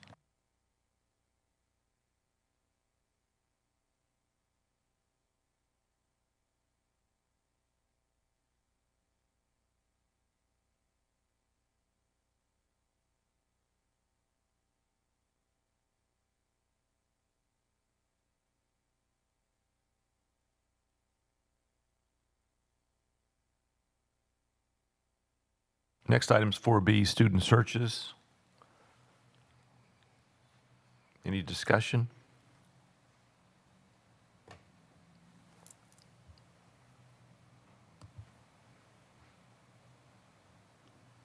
Board Member Levy. Thank you so much. I think this might be a Dr. Garrison question. So if memory serves me correctly, when we looked at this policy before, we talked about what it meant for a search, like the procedure, and Dr. Garrison, you kind of beautifully laid out like patting down of the arms and the legs, areas that are off limits. And I thought we had consensus around just putting that general sketch so people would know what a search means. But I do see, let me see if I can find it. There is language in the policy, which I appreciate, that speaks to a search should be like minimal intrusiveness. I can't find the exact language right now, but I do appreciate that. One, do you remember that conversation the same way? And if yes, was that like intentional to not include that so people, oh, do we need to do something?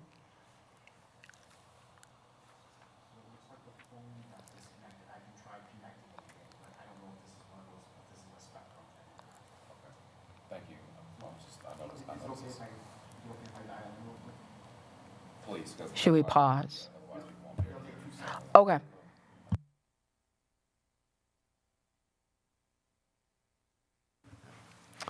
For the public that's viewing, we have lost our phone connection with Spectrum, so we hope to come back very, very soon. Thank you.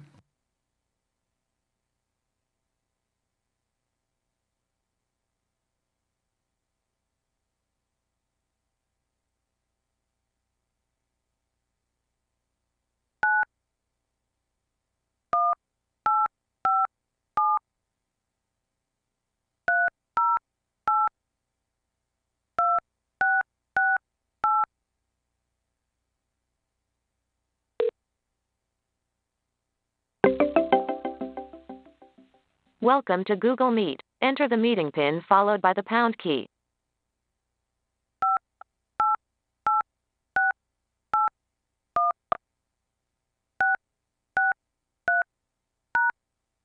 Thank you. You're joining a call with more than 4 people. Please mute your phone. Can you hear us, Mrs. Beavers? I can. Beautiful. Thank you. For the public, we're back connected. Thank you for your patience. I'm sorry, Mrs. Levy left off with a question. You wanted me to respond to the searches? Yeah, and actually I have a few, but the first one is, if memory serves me correctly, when we reviewed this policy months ago, there was a conversation of like what a search looks like. Like your arms can be touched, your legs can be touched, however it happens. And I hate making policy more complicated than it needs to be, but I think it would be helpful to give students and parents an idea of what that means. You know what I mean? Like your arms, some people have, issues about people touching them and et cetera, so people can know what to expect in a search. And one, I was just curious, do you remember that conversation the same way? And if yes, was there like an intentional decision not to include that information that may completely make sense? I just wanted to check in. I'm sorry, I really don't remember that conversation. That is way. okay. But I can tell you all of our searches are, again, to kind of explain just the way you just explained, they're non-invasive. However, I say however because if it's like something that we believe a student has that's dangerous to him or himself or someone else, let's say a weapon or something, we will, search down the legs, on the arms, around the waist, no private parts unless there's reasonable suspicion. And in that case, there's always with law enforcement it's with law enforcement, to be honest with you, we think it's something So let me hidden. Got it. Let me ask this, and I'm totally open to feedback from my colleagues on the committee. Would it make sense if we can write that in like 2 sentences, what you just described, just so people know what to expect if you need to be searched? And I would recommend that we put it, let me make sure, under A. searches based on individualized reasonable suspicion.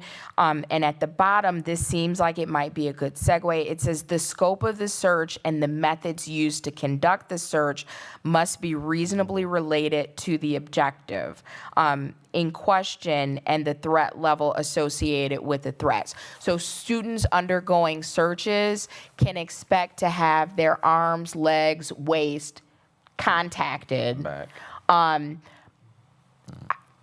I don't think we need to go too far, or if there is a credible specific threat, I don't know, you may have better verbiage for it, but law enforcement may pick up the search from there, just to give someone a reasonable idea, because we talk about like what happens in a locker search, what happens with electronic devices, which I have a question about that we'll get to. One, is the administration or any of my colleagues up here opposed to very briefly describing what a student or family could expect if your child needs to be searched?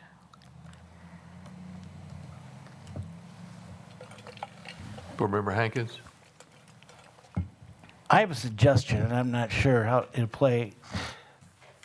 A diagram, a stick diagram of a male or female, and areas not to be touched, and with clothes, on, and areas that could be a pat down would include this and that. Not the private areas, obviously, but if that happens, that it goes to a different level. I like, in kids, I'm a visual person, so if you see that pat down and see my arms, or a male and a female arms extended, legs extended, that the areas that would be included in a pat down, I don't know, it might help in that regard, along with verbiage also. Thank you.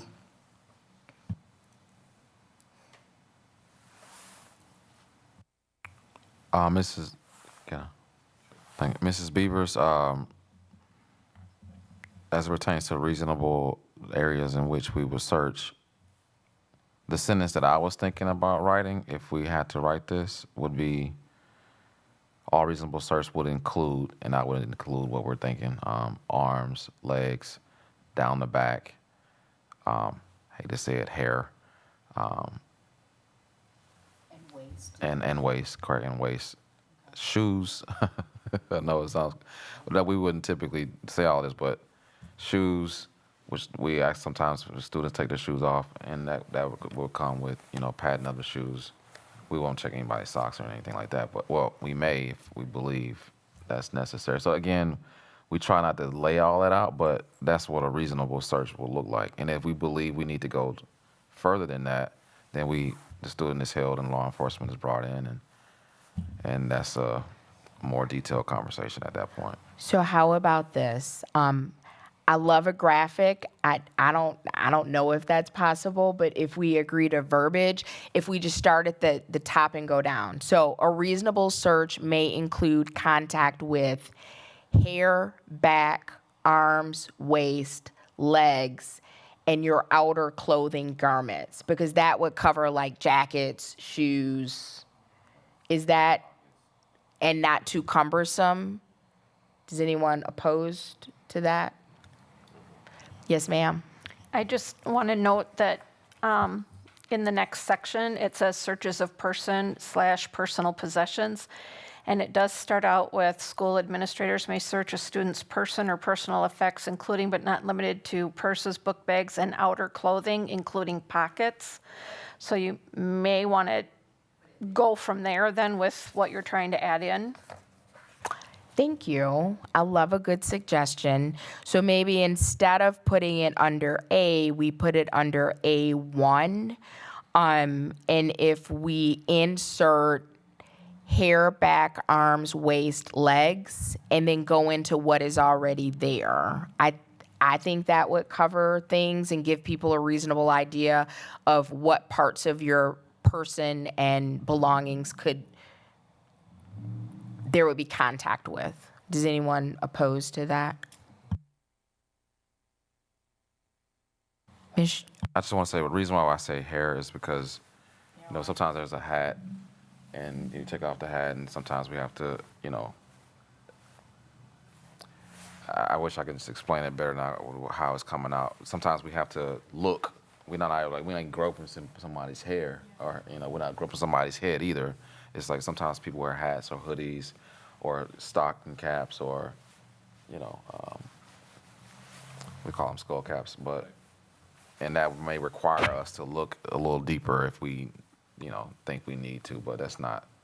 So I don't know if we should say hair, to be honest with you, Ms. Levy. I think we should just say head garments, head, if we're going to put it in the writing like this. That makes sense? It does. If you need to search someone's hair, I would say include it. And the other garments that you just suggested, I think those are covered in outer garments. If we need to touch someone's hair, they will, but that's very, very rare. It mostly comes with if they have something on their head and take it off, and then we have to, if we think they're concealing something, that's when the head or hair is explored. Are we good to move on, and is that okay if? Okay. So searches of desk and lockers, totally fine with that because that's school property. Searches of electronic devices, I absolutely agree if it's a district-issued electronic device. But I know my oldest child who has a phone, that's my phone. That's not his phone. And I get if it's an issue, it can be confiscated. So I'm totally on board with that. But the to search a device that does not belong to the child but belongs to the parent or guardian concerns me. If the phone is a distraction or causing a disruption, I completely get why that should be confiscated and maybe be either released to the child or the parent or guardian. But I'm concerned that the district would have the ability to search a device that it does not own without the consent of the owner. Missy, you can jump in on this if it's okay with Board Chair Nichols, but to be real honest with you, Mrs. Levy, if there's something on the phone, whether it's yours or not, the police could actually still confiscate that. No, and I understand, but we're talking about, and again, it's not really clear, so if we could delineate that, okay, so again, if you want to search my child's phone, which is actually my phone, and my child says no thank you, is that punitive? And I get we just control what we control. What law enforcement does is something separate. But if the child has the right to refuse, along the same thinking, I would like that included. And then I have a similar concern when we go down to 4 about motor vehicles. When my child gets a car, that's going to be my car. That's not that I allowed them to use. Now, I am fine with that if, and this may already exist, language within the parking permit. Because if you're parking on school grounds, you should have a parking permit. And if there's language in that application that notifies the parent, hey, part of the ability to park on our premises is that you are consenting to searches when they fall in line with our policies. So my question that I had when we initially reviewed this is that language a part of the parking permit application? I don't have the application in front of me, so I can't necessarily answer that question, but I can tell you, yeah, it is your car, but you allowed your student to drive that car on student property. And if you Yeah, right. And if you notify me that this could happen, and I'm thinking the best universal way to do it is in that parking permit application, then absolutely, I totally agree with you. And it's no different with the phone. To be honest with you, yeah, it's your phone. If you didn't want your phone to be searched in case something happened, students should have the phone then. It should stay with you. I think that's a little bit of a reach, but I can be okay with that if that's in our cell phone policy. Like whoever the phone belongs to, if it's on district grounds, we have then you get into most phones are locked. Mm-hmm. So if you say, give me your passcode and the student says, no, thank you, is there a punitive consequence for the student for not unlocking the device to allow you to search it? And I don't necessarily know the answers to that, but I think we need to make people aware of the process, and that should happen in policy. Policy alerts people to the process. Ms. Beavers, can you help me with the cell phone thought? I mean, the way I've always looked at it is, again, if it's something that's in danger and we have to take a cell phone from a kid, when the cell phone is taken, it's locked, we call the parent, and maybe the parent want to cooperate with us, and we go from there. But again, Correct. if it's in danger in the safety, health, and wellness of a said student and or our students in general, we will take that cell phone. And again, hopefully the parents will want to cooperate with us. Otherwise, you take that up with the police officers. But Missy, am I missing something in that? Ms. Bieber, sorry. No. If an administrator is questioning a student about something that's on their cell phone and they do not give them permission to search their cell phone, they can't get into that cell phone. Most times the administrator is going to call the parent and bring the parent up to the school. They can't get into the phone without the student's permission.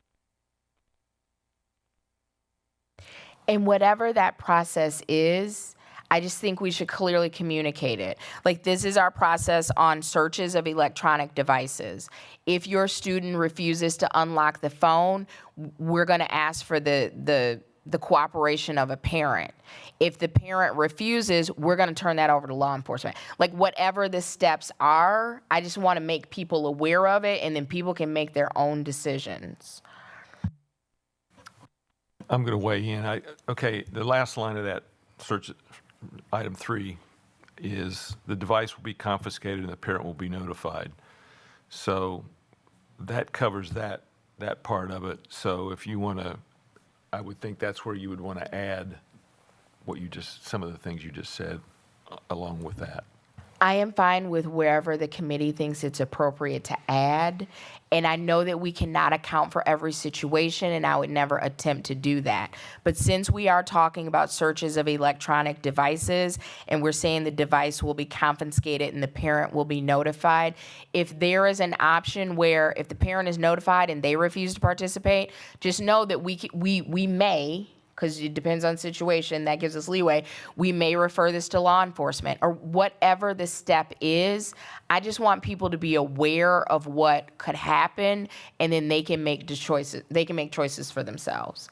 If a child refuses to unlock a phone, I don't know if there's a consequence for that. Tell them.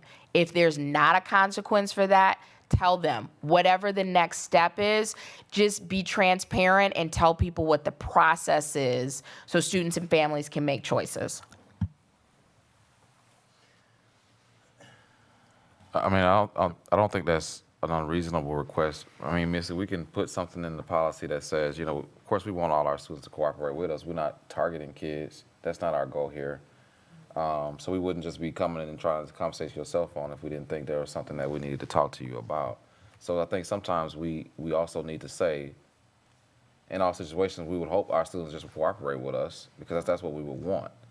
But when we go down the line of if you don't, and this is what I just think that takes away sometimes why we are probably even having the question. But again, we can add it. I just wanted to just kind of note, if we get that level of detail in every situation, someone could just go to that bottom portion and just say, well, I ain't gonna do any of this. And now we have that, I hate to say that back and forth that I don't think any district administrator really wants to have to deal with. May I? Yeah, we can add it. I just want to make sure I add that thought to the place. Okay. Thank you, Dr. Garrison. May I? Go ahead. Pauline. Thank you so much. And again, these are just my suggestions. I want to be cognizant that I recognize I'm on a committee of 3. So if other people feel differently, please weigh in. And if this is just my concern, we can just move this on. And then one other question before I stop talking. With respect to number 4, searches of motor vehicles, if there is a desire, and I'm sure that there's going to be a good reason for it, if there is a reason to search a video and the child does not comply, the parent does not comply, can they come back the next day? Like, does that mean you revoke your ability to park? And then again, I would like for the administration to check and say, is this outlined in the parking permit application where if you accept this permit, you are accepting our ability to search your vehicle, whether it's owned by the child or the parent. And again, as long as we make people aware, I'm good. I just don't want people caught off guard.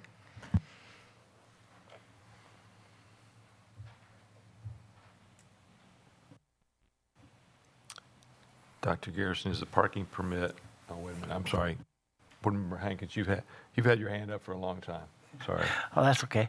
I think Board Member Levy kind of addressed where I was going when she first started her concerns. It started off that, if my son has a car there, it's my car, and if my son has a phone there, it's my phone.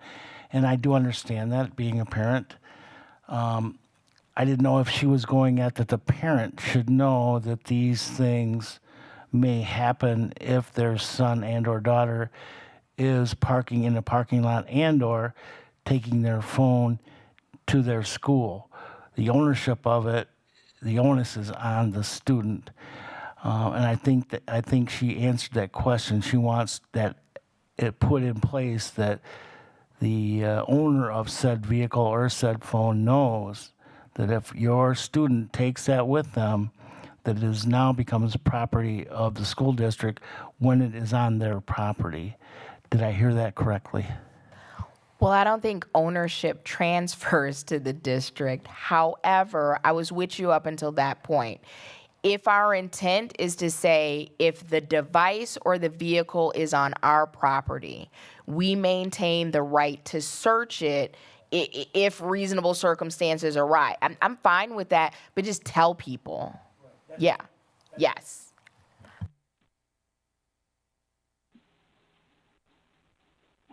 The parents should know that up front, that if your son and or daughter is taking your vehicle and parking in the parking lot, and guess what?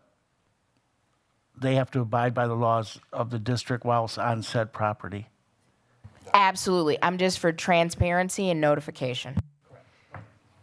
Dr. Garrison, is that language we could add to the parking pass? Or is May it? I add something? Please do.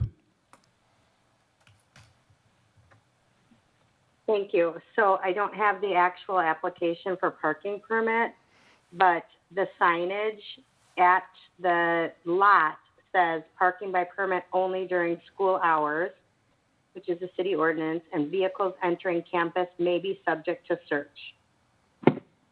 Okay. Thank you. You're welcome. If we could include that in the application just to cover our bases, and I appreciate that signage is up, but if your child is driving, I don't know how frequently you're there in the parking lot. So just to make sure, and nothing's perfect, but we cover our bases.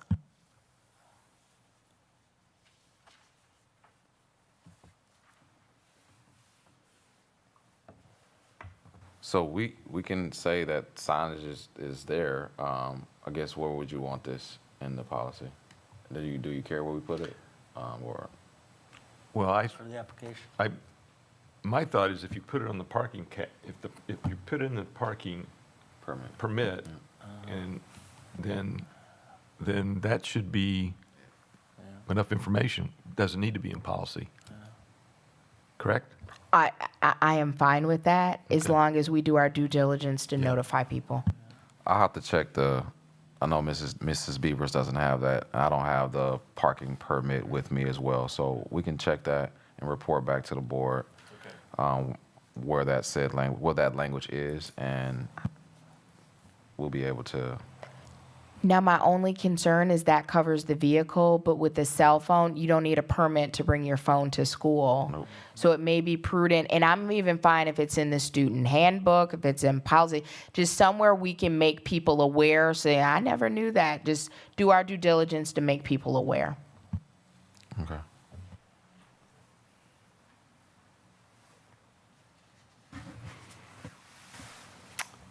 So, yep, we'll bring it back. Right. So is there a motion to move this back to the administration for corrections? If you don't mind, I would like to direct the administration to make the discussed edits in policy 446, and unless someone objects, if we can go ahead and retire 446.1.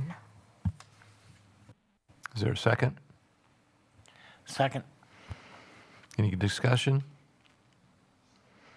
All those in favor say aye. Aye. Aye. Aye. Motion carried.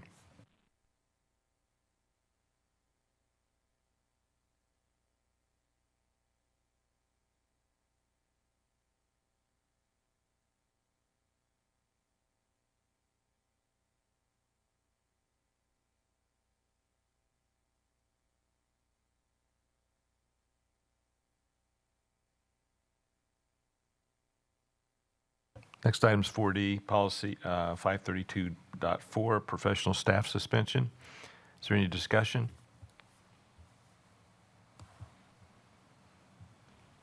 Board member Levy. Thank you so much. Again, my concern is we are not reviewing this as a policy set, and so I think we run the risk of our policies contradicting each other.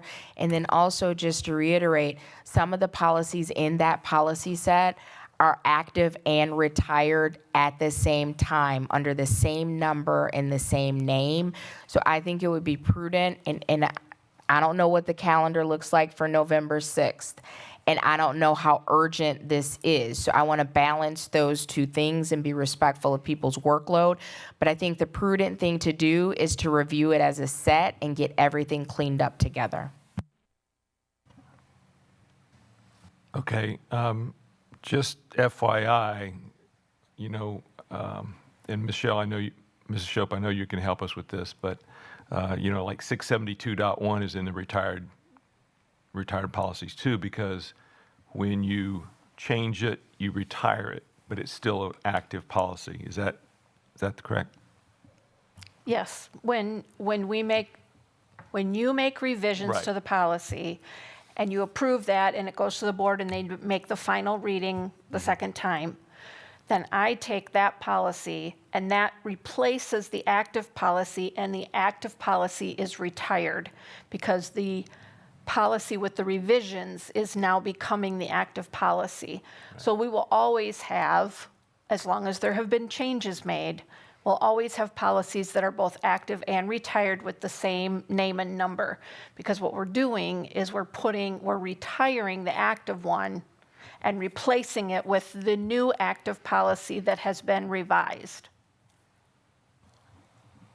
May I? Sure. I would like to make a suggestion, and I want to be fully cognizant that I don't know how much work this is on your end. So logistically, I don't know how to make this happen. So I want to be clear about that. It would make sense for me if there was like an E at the end of the policy for edited, because some policies are retired because they're done, over with, we don't use them anymore. And some versions of policies are retired because it's not current, if that makes sense. So instead of a policy having the exact same name and the exact same number and being both active and retired, if we could put a notation so people can know, oh, okay, you're shaking your head no. Please interject. The only, because you said so people, the only people that can see retired policies are those of us that have a login. So the general public can't see the retired policies. Oh, well, that makes me sad, because if you are interested in a policy, you may want to look at the evolution and what has changed and how we got here. Right. So if I'm hearing you correctly, Amy, go find something else to do, because that's too much work when only 15 people can see it. Oh, okay. Sort of. I mean, Yes. that's not what I'm saying to you, but in essence, I'm saying there's only like a handful of people that can see the retired policies. Okay, So- then give me this, or Yeah. consider it. There is a key that explains what things mean. Mm-hmm. Can we put an explanation that the reason a policy can be both active and retired with the same name and the same number is because of this. And if we can summarize that in 2 sentences, that would be really helpful to me. Sure. Awesome, unless someone objects. No, I was just going to say, well, like this one, 532.4, it was adopted March 23rd, 99, and we're just now revising it. So that's 25 years ago. So plus, so if you look at the retired policy, it's going to have the 1999 date on it, not the 2024. Is that correct, Mrs. Shope? So Yes, that's correct. I think that would be the telltale, nomenclature. It's a long ways back. Yeah, it'll show that 1999 date as the last revised and the retired date. It'll keep the prior revised dates as well. And then the new policy, when you revise it and replace it, it will have the new last revised date as well as the 1999 revised date. And we only keep like 3 revised dates because on some policies we'd have 100 revised dates. So we only keep the most current 3. So we would drop off the 4th one, keep the most current 3, and then the very last one goes up above, if that makes sense, in the way the policy cells Okay. are. Absolutely, go ahead. Thank you so much. Is there an explanation for what I have affectionately referred to as ghost policies? Like there's a number that's missing, but it's not listed as active or retired. And is there some way to account for those that, like I said, when we have the key, we can just put it so people understand, like I don't know if there was an example in a previous set, but let's say 332.4, I just completely made that up, is not active or retired, but there is a higher number. Does that make sense? Yeah, so your previous example was 345. Yes. Typically, if it's a number like that, 345, and there's a whole bunch of numbers underneath it, that's a placeholder because 345 is a category for a whole bunch of policies under whatever umbrella they fall under. And we, the School District of Beloit, have never had a policy represented by 345. We've just started in with the 345.1, 0.2, 0.3, 0.4, and so on.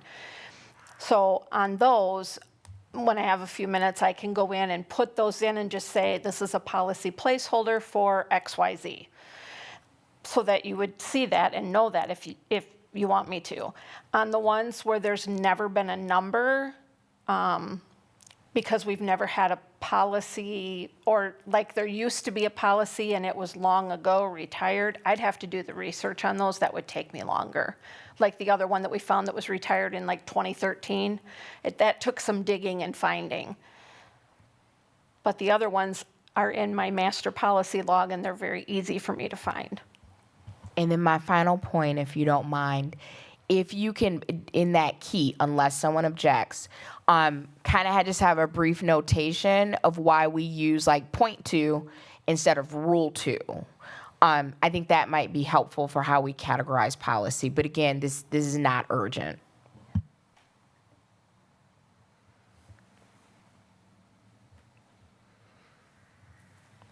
Okay. So, Can I ask a question real quick? I'm sorry. Dr. Garrison? Thank you. I just want to make sure I'm clear too. These policies were held over specifically because I thought we had already reviewed these 532s, and then that the policies or a whole due to gender inclusive language needed to be, changed. So if I'm understanding correctly, we had already reviewed the 532 set, and but these had specific language. These are the 2 that were held back. Correct. So that's as I understand it. Okay. So is there a motion to approve 532.4? So moved. Is there a second? I'm so sorry. May I please just have like 60 seconds? But Dr. Garrison, I don't remember if we ever reviewed these as a set. So if you just let me pop in and we'll see the revision date and then we'll know, and then I will know how to vote. So if you can indulge me for 60 seconds.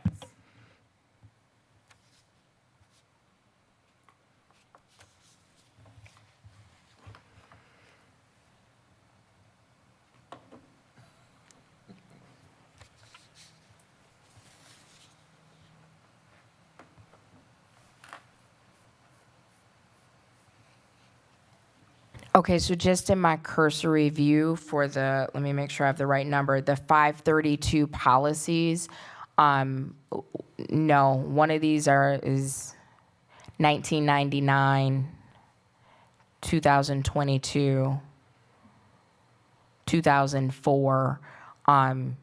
So yeah, I don't think we ever reviewed these as a full set. Which one did you say was 2022?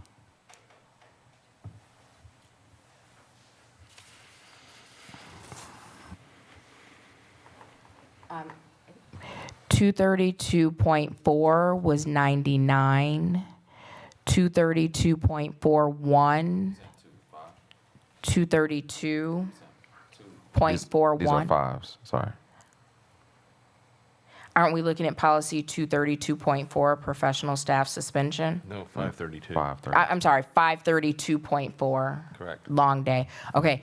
532.41 was adopted January 4th, 2022, and there are no revisions. 532.4 was 1999. Right. And then I'll just pull one more. 532.21 was last revised in 2021. So it doesn't look like and there are a couple from 2024, but it doesn't look like we ever reviewed them as a set. Can I ask you another question, Mr. Nichols? Go ahead. Did you see any in the 2023, 2024? If you don't mind, it's not a ton of them. You can just roll down the list. Board Member Nichols, is that okay?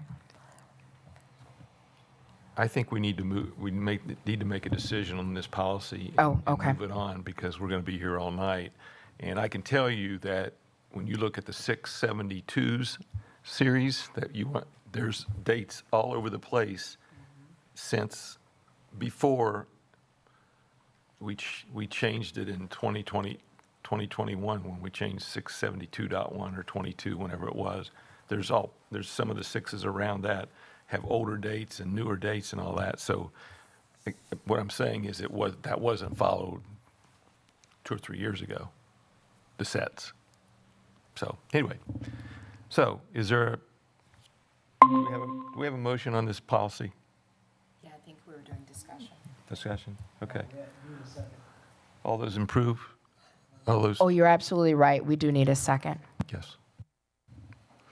I'll second. I think we're done with discussion. All those in favor say aye. Aye. Aye. Any nays? Nay?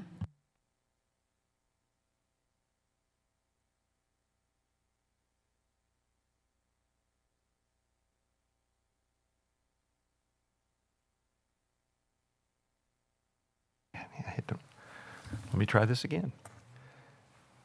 4E, 532.5, professional staff outside third-party representation.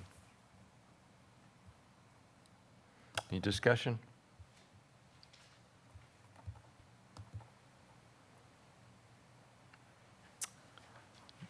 Hearing none. Could I have a motion for approval? So moved. Is there a second? I'll second. Any discussion? Hearing none. All those in favor say aye. Aye. Aye. Any nays? Nay. Okay. 2-1, move forward.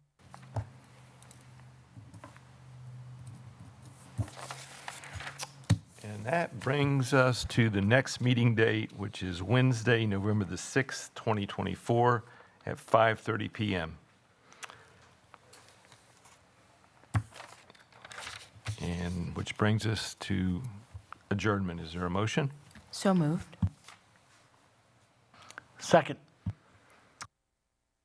No discussion? Hearing none. All those in favor say aye. Aye. Aye. Aye. Thank you. Have a good night. We adjourned at 7:53 p.m.